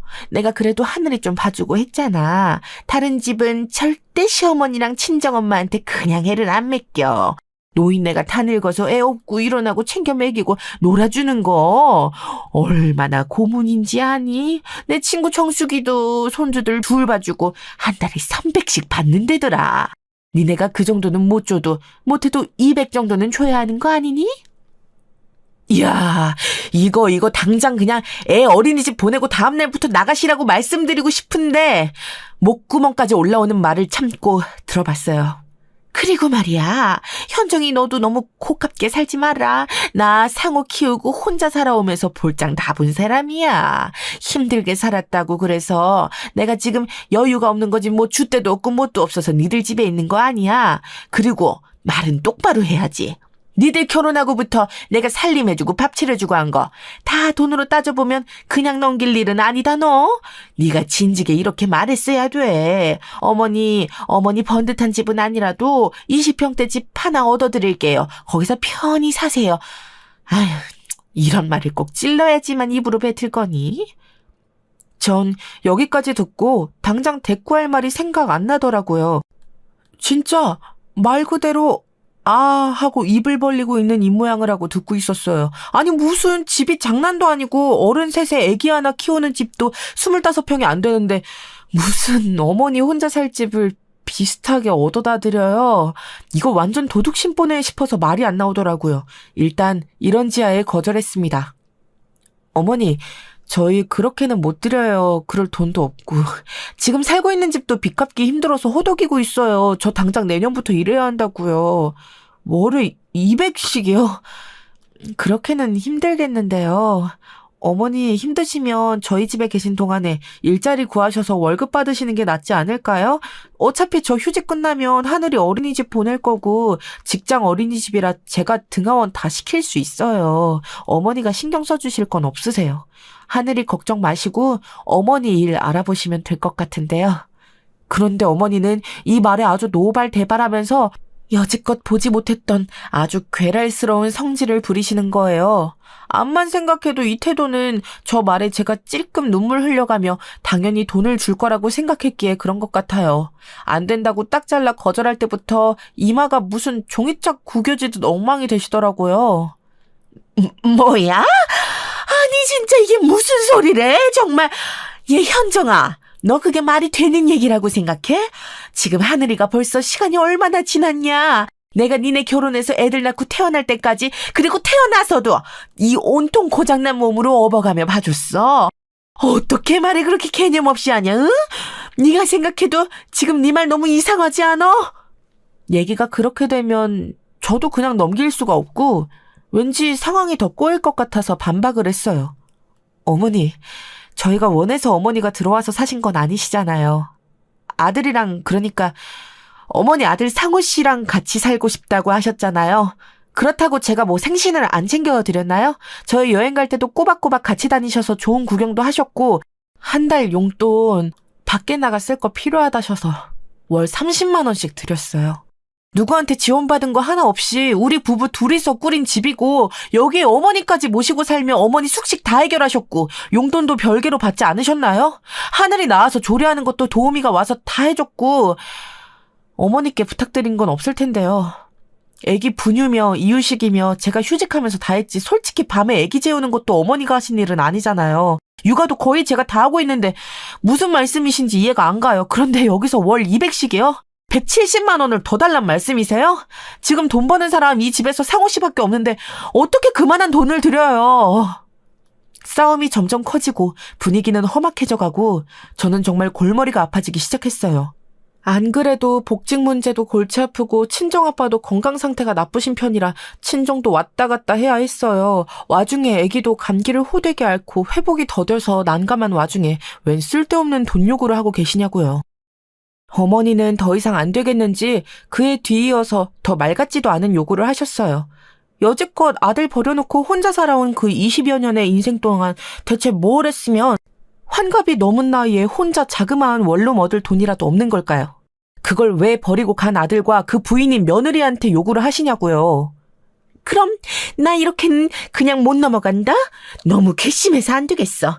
이제 얘기를 좀 정리해보자. 좋아, 좋다 이거야. 100번 양보해서. 그럼 됐어. 20평대 빌라고 뭐고 내가 죄지 뭐. 내가 너한테 푼수 같은 소리, 실없는 소리 했다? 그러면 작은 원룸이라도 하나 얻어서 살아야겠으니 그거라도 보태라. 그건 안 된다 소리 하지 않겠지? 내가 니네랑 산 게 벌써 5억이다. 그만큼 산 거 직장인 월급으로 따지면 1억이 넘어. 더도 말고 덜도 말고 딱 1억만 맞춰서 줘라. 내 더럽고 치사해서 더 안 바래. 됐냐? 아니, 이건 뭐 무기만 안 들었지 강도도 아니고 뭔 소리예요. 어디서 이런 허술한 요구를 하고 있는지, 대체 내가 어디부터 어머니한테 만만하게 보이기 시작한 건지 열심히 고민하게 되더라고요. 저는 계속해서 안 된다고 했고 급기야 남편을 호출하게 되었어요. 어머니는 이 얘기를 조용히 저랑 둘이서 끝낼 심보였는지 처음엔 당황했다가 얘네한테 1억은 무조건 받아야겠다고 다짐을 했나 봐요. 자기 아들이 집에 올 때까지 덤덤히 기다리시더군요. 물론 저에 대해서 궁시렁거리는 것도 잊지 않고 말이에요. 아무튼 남편은 돌아왔고 양쪽 얘기를 듣고 남편도 조금은 절망하는 눈치였어요. 엄마, 1억이... 우리 그런 돈 없어. 지금 이 집도 만만치 않아. 빚 갚겠다고 나 열심히 일하고 있는데. 엄마, 이건 현정이 말이 틀린 게 없어. 조금 서운해도 어쩔 수 없겠지만 차라리 일을 하셔. 엄마 음식 솜씨 좋고 어딜 가든 일할 수 있잖아. 우리 집에 있는 동안 일하고 월급 받아서 그거 모아서 원룸 얻어서 나가면 되지. 지금 우리 코가 석자야. 애 키우고 있는 집에 어떻게 1억을 달라고 그래.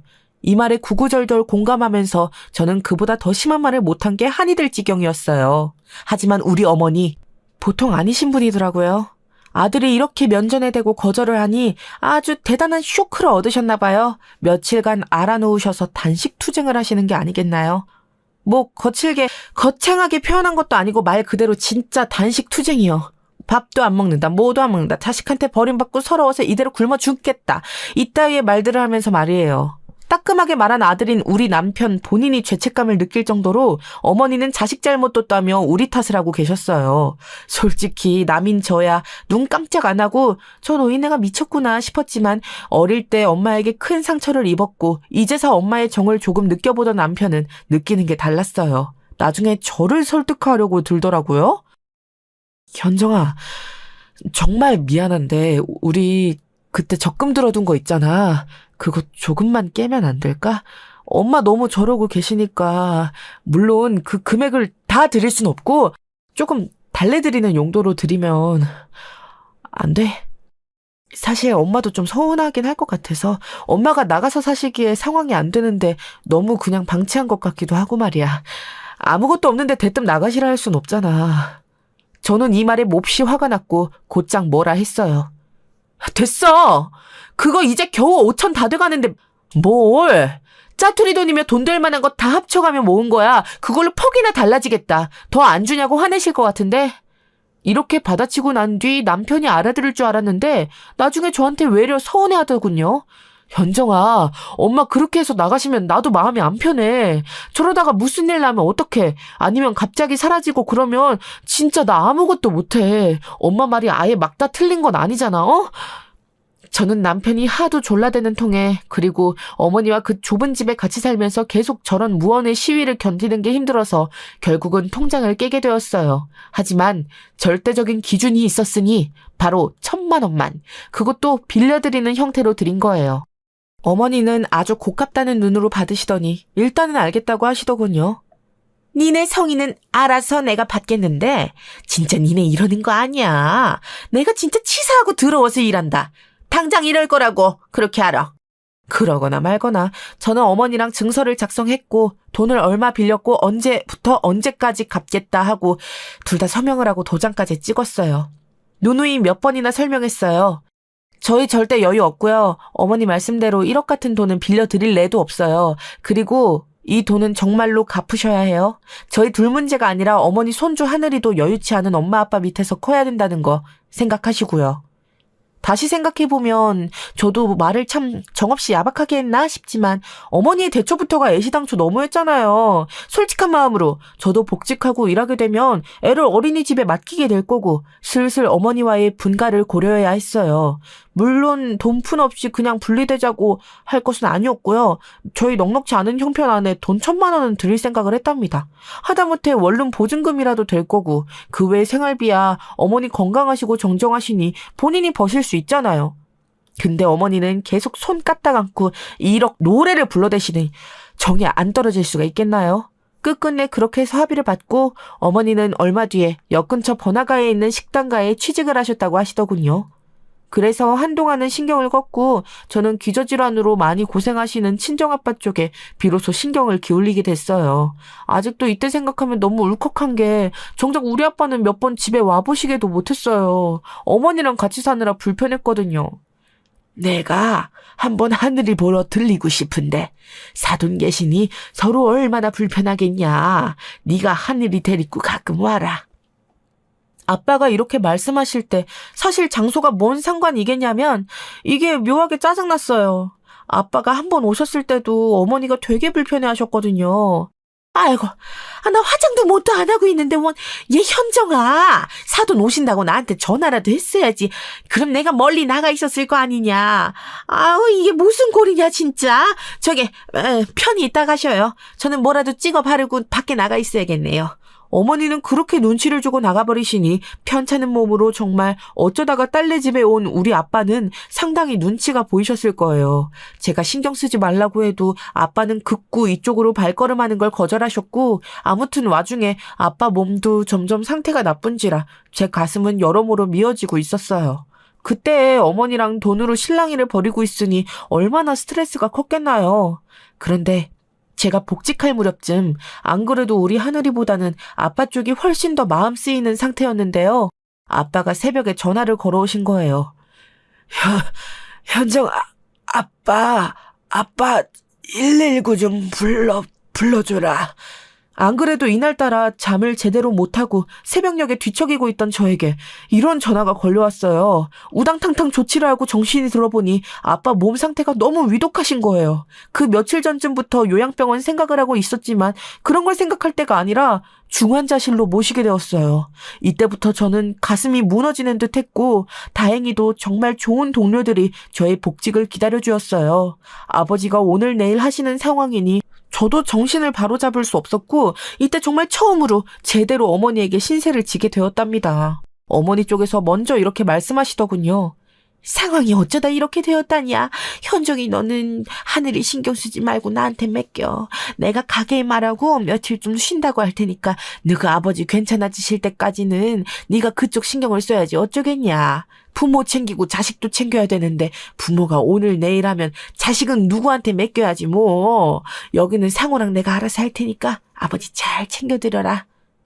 이때 일순간 저는 조금은 어머니에게 약간은 다른 감정이 생겼던 것 같아요. 너무 위독하고 일촉즉발의 상황이었기에 정말 누구의 손이라도 빌려야 했던 때였거든요. 하지만 이런 상황도 조금의 도움을 받지 못한 채 아빠는 그렇게 정말 말없이 새벽으로 넘어가는 시간대에 숨을 거두셨어요.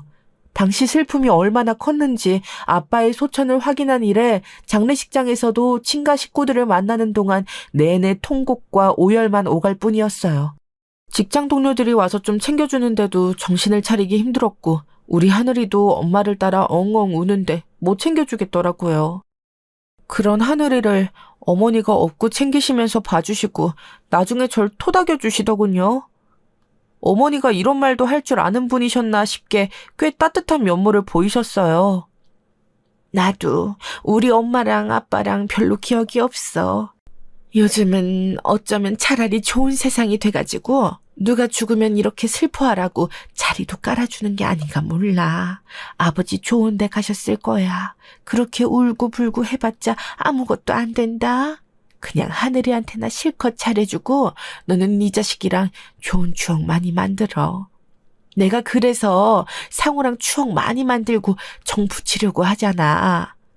당시 저도 많이 약해져 있었고 이 말에 많이 울컥함이 밀려왔어요. 그렇게 엉엉 계속 울어대고 남편도 위로해주고 어른들과 많은 조문객분들의 힘으로 그나마 정신을 차리게 되었어요. 정말이지 이때 아이 생각을 거의 할 수 없을 정도로 넋이 나가 있었는데 주변에서 많이 도와주지 않았으면 힘들었겠더라고요. 그리고 장례를 겨우 다 치렀고 아빠를 보내드린 마음을 겨우겨우 추스렀어요. 이때 어머니가 이런 말씀을 하시더군요. 나는 일찍이 부모랑 헤어져서 그런 건 잘 모르겠다만 주변에서 하는 말들 보면 충분히 울어야 한다더라. 안 그러면 살면서 감당이 안 된대. 울 때 많이 울어둬야 한다니까 너도 울음이 나오면 그냥 다 울어버려. 참고는 못 산다잖냐? 이런 말까지 어머니께 듣고 며칠 지나면서 저도 마음이 무척 말랑해 있던 사이 어머니가 갑자기 저를 불러놓고 조심스레 말씀을 하시더군요. 내가 사실 너 힘들 때 이런 말까지는 안 하려고 했는데 사정이 워낙 안 좋아서 말이야. 염치불문하고 이렇게 말을 한다. 좀 들어줄 수 있냐? 고개를 끄덕이는 저에게 어머니는 곧장 말씀을 하시는데 평소 같으면 저도 날이 서 있었겠지만 이때에는 좀 감성적인 상태가 되었던 것 같아요. 다른 게 아니라 내가 시골에 오빠가 있어. 몸이 안 좋다는데 수술도 못하고 있댄다. 우리 친정 형편이 그래. 다릴 돈이라면 먹고 죽을래도 없다. 너네한테 집 받아서 가겠다고 난리친 것도 나올 거 하나 없는 집구석이고 혼자 늙어 죽을 거 겁나서 그랬어. 그런데 큰오빠가 지금 저렇게 아프다고 하고 니네 아버지랑 연배도 많이 차이 나는 거 아니니? 나도 마음이 좀 불안해. 니네가 그때 빌려준 돈도 있지만 나도 살 길이 있어야 하고. 그래서 그런데 내 사정 좀 봐서 딱 1,000만 원만 더 빌려주면 안 되겠냐? 이 말에 저도 당장 마음이 우러나오고 간질간질하게 변할 상황은 아니었지만 아무튼 보통 마음 상태가 아니었나 봐요. 일단 저 말을 듣고 반발보다는 고민을 하게 되었으니까요.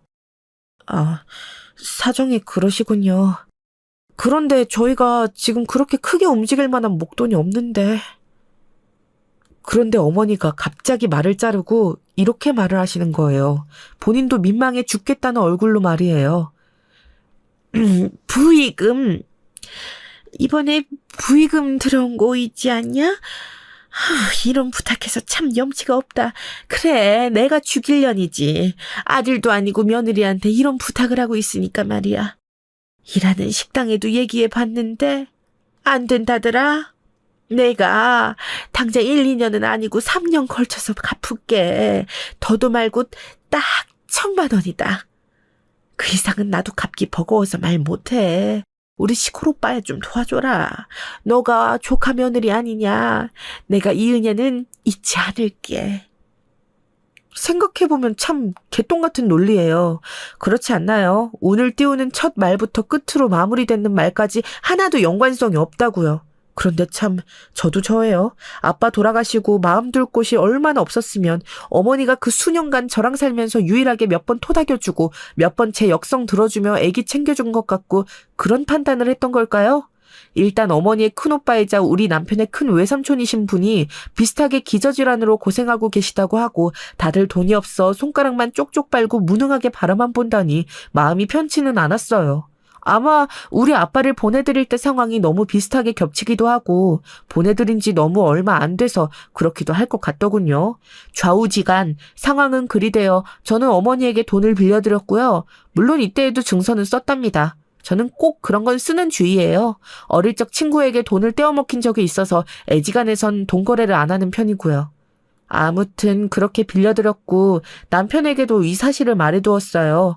남편은 마냥 저에게 고맙다며 할 말이 없다고 하고 저도 큰 결심 아래 돈 거래를 해서인지 어머니를 바라보는 눈이 조금 달라지더군요.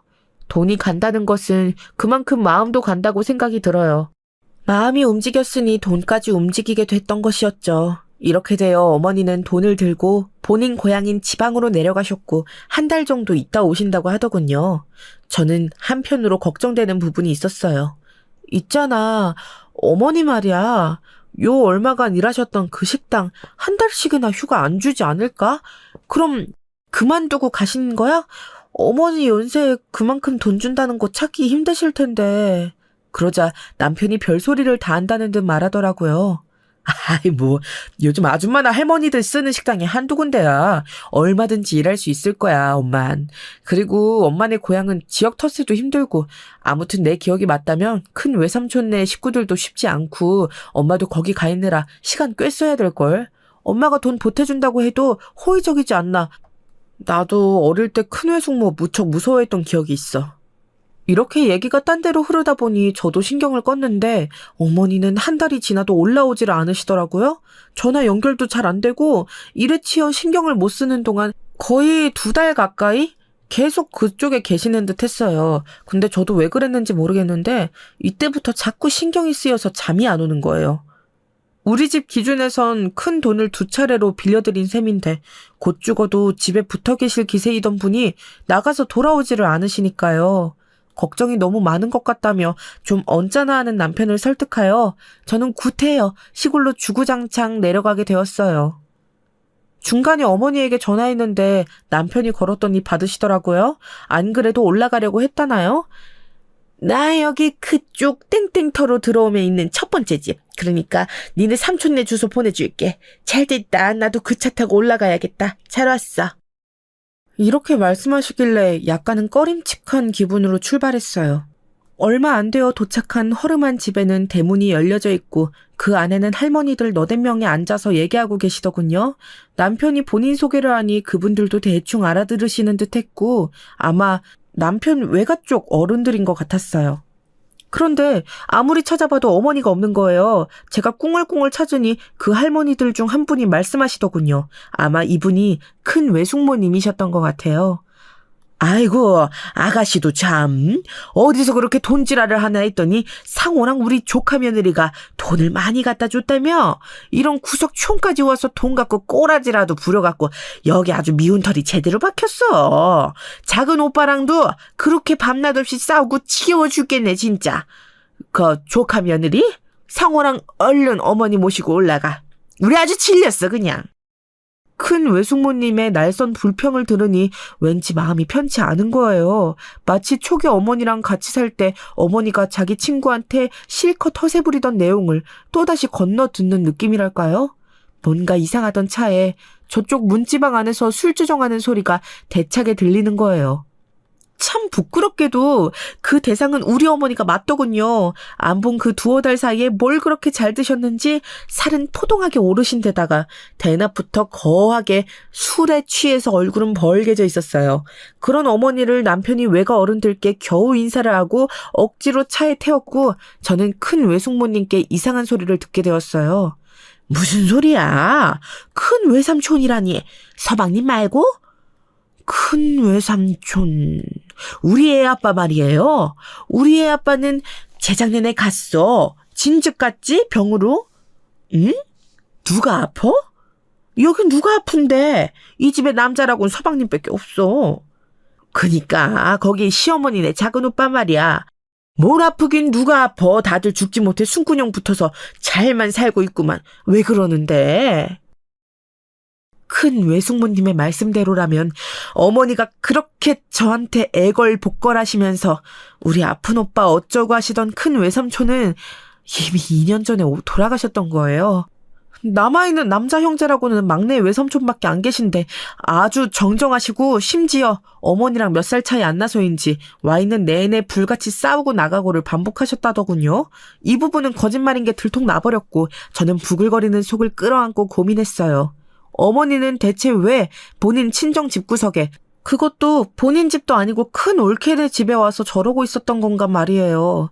하지만 우리를 배웅해 주시는 큰 외숙모님 말씀을 들어보니 그 지긋지긋하고 진료하는 말투 안에 모든 답이 들어있더군요. 하여간 다신 보지 말자고 좀 전해줘요. 옛날부터 그렇게 사고를 치고 우리 진건이 등록금도 빼서 도망치고 지구 오빠가 잡아 죽인다는 걸 요래저래 잘도 도망다녔지. 오빠 죽었을 때 와보지도 않더니 이제 와서 무슨 돈 뭉치를 갖고 와서 유세래? 지 잘못에 멸시당한 걸 괜히 우리 탓하면서 아주 돈질을 하고 자빠졌어. 다시 오지 말라 그래. 아주 썩은 니가 빠져나가는 기분이야. 그 조카 며느리 알아듣겠어요? 2번 다시 보내지 말라고. 이러면서 우리 어머니가 뻗어있는 쪽 차 문을 엄청 거세게 쾅 닫아버리시더라고요. 그렇게 집으로 올라오는 내내 어머니의 몸에서 뿜어나오는 술 냄새에 머리가 아프면서도 저는 남편과 단 한마디도 하지 않고 혼자 많은 생각을 했어요. 이건 암만 생각해봐도 사기당한 거죠. 무려 저는 어머니의 그 얘기에 넘어가 어머니 본인 입으로 오밀조밀하게 지칭하신 우리 아빠 부의금, 그 부의금을 빌려드렸었다고요. 살아있지도 않고 이미 일찍 돌아가신 본인 큰오빠를 팔아 돈 1,000만 원을 또다시 며느리네 친정아버지 부의금으로부터 빼내어서 들고 본인 친정에 간 거예요. 그리고 거기서 자기 올케들한테 돈부림을 하면서 유세를 떨고 자기가 일찌감치 집에서 사고치고 결혼하고 애 낳고 도망가고 조카들 등록금까지 빼서 도망쳤다 걸렸던 그런 것들을 반성커녕 가짠치도 않은 자기 돈 자랑을 하며 누르려고 했더라고요. 우리 부부가 수년간 모아온 돈 중 만기만을 기다리고 있던 적금을 깨서 1,000만 원을 빌려드렸는데 그건 원룸에다 보탠다고 하더니 앞만 봐도 원룸은 알아보지도 않았을 게 뻔했어요. 저 따위로 흥청망청 쓰며 말 그대로 돈지랄을 해가며 유세를 부렸겠죠. 그러면서 어디 감성팔이를 하고 그 며칠 제 사정을 봐주는 척하면서 본인 입으로 또박또박 부의금이라 명칭하며 이 돈을 저한테 빌려간 걸까요? 저는 가는 내내 용서가 안 되고 감당이 안 되었고 부글부글거리는 상태로 집에 도착을 했어요. 너무 늦게 올라온 탓에 어린이집에 애를 맡긴 시간도 한참 넘어갔고 중간에 애를 챙겨서 집으로 왔는데요. 오자마자 어머니는 그나마 잠이 좀 깨셨는지 소파에 앉아 멍하니 고개를 흔들고 계시더군요. 아이고 죽겠다. 언제 이렇게 총알같이 여기로 왔다냐. 아유 하여간 집이 최고야. 집이 최고다. 이러면서 소파 위로 털썩 널브러지시는데 저는 그 꼴이 정말 너무 환멸나게 보기 싫은 거예요. 남편 보고 아기를 좀 재우라고 맡긴 다음 거실로 나와 어머니께 말했어요. 어머니, 저 돈 돌려주세요. 1,000만 원 먼저 돌려주셔야 될 것 같아요. 언제 주실 거예요? 저는 앉지도 않고 서서 소파에 아무렇게나 누워있는 어머니를 내려다보며 말했어요. 어머니는 그 말에 곧장 미간을 찌푸리더군요. 야, 너는 네 시애미 얼굴 보자마자 돈 거리냐? 내가 뭘 했어? 준다고 했잖아! 네가 증서까지 쓰랬잖냐. 누가 떼먹는다고 그래. 까짓거 돌려준다고 한 날까지 기다려! 시끄러워 죽겠네. 아니요, 어머니. 저 돈 바로 받아야 할 것 같은데요. 제가 알던 사실이랑 너무 달라서요. 큰 외삼촌분 아프셔서 이 돈 필요하다고 하시지 않으셨나요? 오늘 내려가서 외숙모님 말씀 들어보니까 어머니 정말 저한테 너무 심한 일을 하셨는데요. 어떻게 돌아가신 분을 두고 거짓말을 해서 돈을 빌려가실 수가 있어요. 게다가 그 돈 무슨 돈인지 아시잖아요. 우리 아빠 부의금이에요. 부의금이랑 뜻을 모르세요?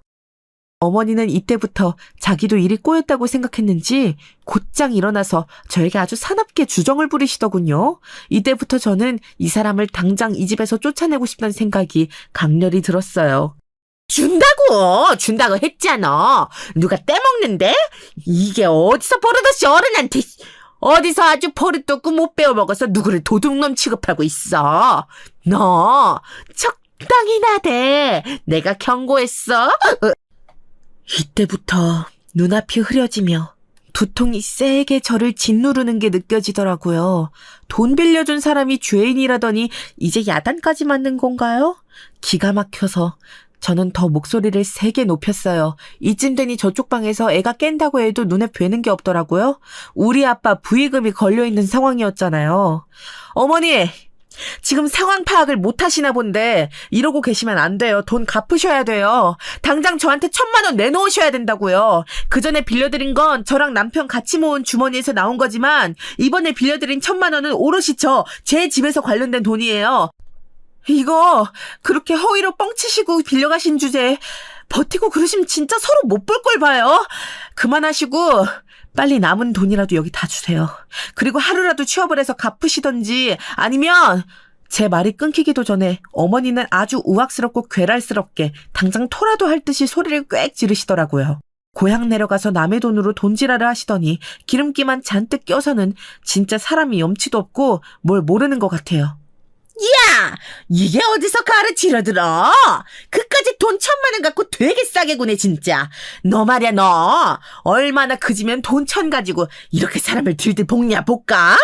그러니까 네가 복이 없는 거야. 돈 1,000 주고 아주 생색은 오라지게 부려. 아 진짜 너무 빚쟁이야? 내가 무슨 돈 1억이라도 가져갔어? 10억이라도 빌려서 도망갔냐? 이런 돈 1,000 가지고 진짜 사람 죽어라 생지랄을 하니. 어머니는 웩웩거리면서 저한테 고성을 질렀고 전 감당이 안 될 정도로 정수리 끝까지 화가 나 있었어요. 그 와중에 어머니는 정말 기가 막히고 코가 막힐 선포를 저한테 하시더군요. 술에 취해서가 아니라 이미 다 깨고 지극히 제정신인 듯한 상태에서 말이죠. 이쯤에 하도 시끄러우니 조용히 시키려고 나와본 남편도 기겁을 했어요. 너, 현정이 너, 이 집에서 쫓겨나기 싫으면 닥쳐. 하여간 전부터 마음에 안 들었어. 취뿔도 없는 게 돈에 아주 눈이 시뻘개져가지고는 다 싫으면 썩 나가. 이때 저를 말리려는 남편을 제치고 저는 어머니께 한 걸음 더 나아가 누나를 부랴렸어요. 나가요? 쫓겨나요? 누가요? 어머니 본인 소개하세요? 아니면 어머니 희망사항이세요? 쫓겨나고 싶으신가 보다. 그렇죠. 이 집에서 누가 왜 쫓겨나요? 여기서 쫓겨날 사람은 딱 한 사람밖에 없는데 어머니 한 사람밖에 없어요. 그런데 어머니는 제 말을 듣자마자 옆에 있던 쿠션을 휙 날렸고 탁자 위에 비스듬히 서있던 조명이 쓰러져 버렸어요. 여기서 저는 더 이상 감내할 게 없다는 판단이 들었어요. 제 인내심줄이 끊어진지도 모르고 어머니는 겁도 없이 이딴 소리를 짓거리시더군요. 내 아들 집에 기생해서 사는 주제에 오냐 하고 봐줬더니 이게 독에 올라가지고 하늘 무서운 줄 모르지? 너 돈 얘기 갖고 한 번 더 지랄하면 가만 안 둬? 줄 때까지 입 닥치고 기다려. 이런 끔찍한 상황 안에 얼간이 같은 남편은 똑같이 멍청이 서서 자기 엄마의 행패를 바라볼 뿐이었어요. 말려주지도 저를 그 상황에서 다른 데로 피하게 하는 것도 없이 그냥 가만히 서 있더군요. 나중에 자기는 절대 그런 뜻이 아니라 둘 다 너무 험악해져 있어서 자기라도 조용히 있었다는데 전혀 변명이 안 될 헛소리죠. 전 더 열내고 할 정성도 없고 더 오를 혈압도 없었어요. 이러다간 제가 죽겠더라고요. 그래서 더 목소리 높이지 않고 이미 상할 대로 상해버린 목을 달래가면서 어머니에게 말했어요. 됐고요, 어머니. 저한테 소리 지르지 마세요. 지금 그럴 주제 못 되시거든요? 그런 저를 향해 어머니는 손을 확 쳐들었고 저는 앞서 저를 향해 조준했던 쿠션이 번뜩 떠올라 곧장 제 손을 거세게 들어 올렸어요. 그게 어머니의 뺨을 가격했고 이 지경까지 상황이 흘러왔음에도 분이 풀리지 않아 여전히 제 팔은 부들부들 떨리더군요. 너 지금 뭐 하는 짓이야? 어머니는 순간적으로 충격이 가해진 자기 뺨을 붙잡고 눈이 터질 듯이 저를 노려보았고 저는 그대로 쭉 말을 이어갔어요. 당장 짐 싸서 나가세요. 경찰 부를 거예요. 경찰 불러서 어머니 사기죄에 이것저것 다 달아서 더러운 걸 보기 전에 어머니 발로 걸어 나가시는 게 좋을 거예요. 뭐요? 내 아들 집! 어머니, 아들한테 들은 게 없으시나 보다. 그러니 겁도 없으시지. 이 집 명의 제 건데요? 제 거고 이 사람 몇 천 안 보태고 들어왔어요. 그런 주제에 별말 안 하고 살아주고 엄마 데리고 와서 살아도 참아줬더니 돈 1,000만 원씩 우습지도 않게 꿔가면서 이제 나를 아주 거지 취급을 하네. 막말로 이 집이 어머니 아들 집이라고 칩시다. 그러면 며느리네 친정아버지 부익은 뻥치고 가져가서 그렇게 팽자팽자 놀아도 용서되는 거예요? 까놓고 말해봐요. 갚을 생각 있었어요? 있다는 사람이 이따위 태도예요. 좋은 말 할 때 나가세요. 그러자 등신 같은 남편은 옆에서 제발 진정하라며 저를 말렸고 저는 그간 오래도록 참아왔던 말을 남편에게 뱉었습니다. 당신도 나가! 나 당신이랑 결혼한 덕분에 수년간 참 욕봤다. 나 지금 말하면서 확신이 들었어. 이 집 구할 때도 본인이 덜 보태서 미안하다고 같이 열심히 살아보자던 사람이 당신 아니었나? 그래놓고 어머니 모시고 살자고 빌고 돈 꺼달라실 때도 결국은 나 설득하고 이번에 우리 아빠 부의금으로 빌려간 거 당신도 알았잖아. 왜 당신 엄마가 나보고 나가랄 땐 조용하고 내가 네 엄마 나가라고 하니까 말리고 지랄이야! 너도 나가. 진짜 큰일 내기 전에. 나가! 그리하여 둘은 허둥지둥 제 앞에서 사라졌고 아니 사라졌다기보다는 거의 쫓기듯 짐을 대강 들고 다시 오겠다는 일념하에 도망갔다는 게 정확할 거예요. 하지만 그 둘은 짐을 싹 다 빼내어 문 앞에 내놓은 걸 찾으러 오는 일밖에 하지 못했고요. 남편은 아직도 이혼 소송 중이에요. 순한 것 같던 인간은 인간이 아니었고 자기는 계속 억울하다 이런 이유로 이혼은 못하겠다며 버티고 있네요. 그럼 뭐래요? 저는 아빠를 보내드리고 난 뒤 마음이 싱숭생숭하고 세상을 어찌 살아야 할지 갈피를 못 잡던 차에 어머니 일을 겪고 나니 이전과 다른 생을 사는 느낌이에요. 아주 독해졌거든요. 다시는 이전 같은 인생을 살아선 안 되겠다는 생각이 들어요. 정에 이끌려 그냥 이것저것 봐주고 살아서는 큰일 나겠더라고요. 어머니랑 저 상태로 계속 살 순 없고 남편이라는 우유부단한 인간과 연결되어 있는 한 전 어머니를 계속 마주해야 돼요. 늘 저를 지켜주셨던 저희 아빠가 없는 세상에서 이제 한 가정에서 남편과 아빠라는 존재가 없는 세상에서 저는 열심히 잘 살아가야만 합니다. 이혼 소송을 잘 마무리하고 집을 옮겨 요 근래 계획했던 부업 일들을 실행해서 좀 더 아이와 잘 살아가고 싶을 뿐이에요. 다소 부족한 새 출발일지 모르겠지만 어머니라는 커다란 우라병 주체와 떨어진 것만으로도 제 인생은 희망이 있다고 느껴지네요. 다들 건강하시고 제 얘기 들어주셔서 감사합니다.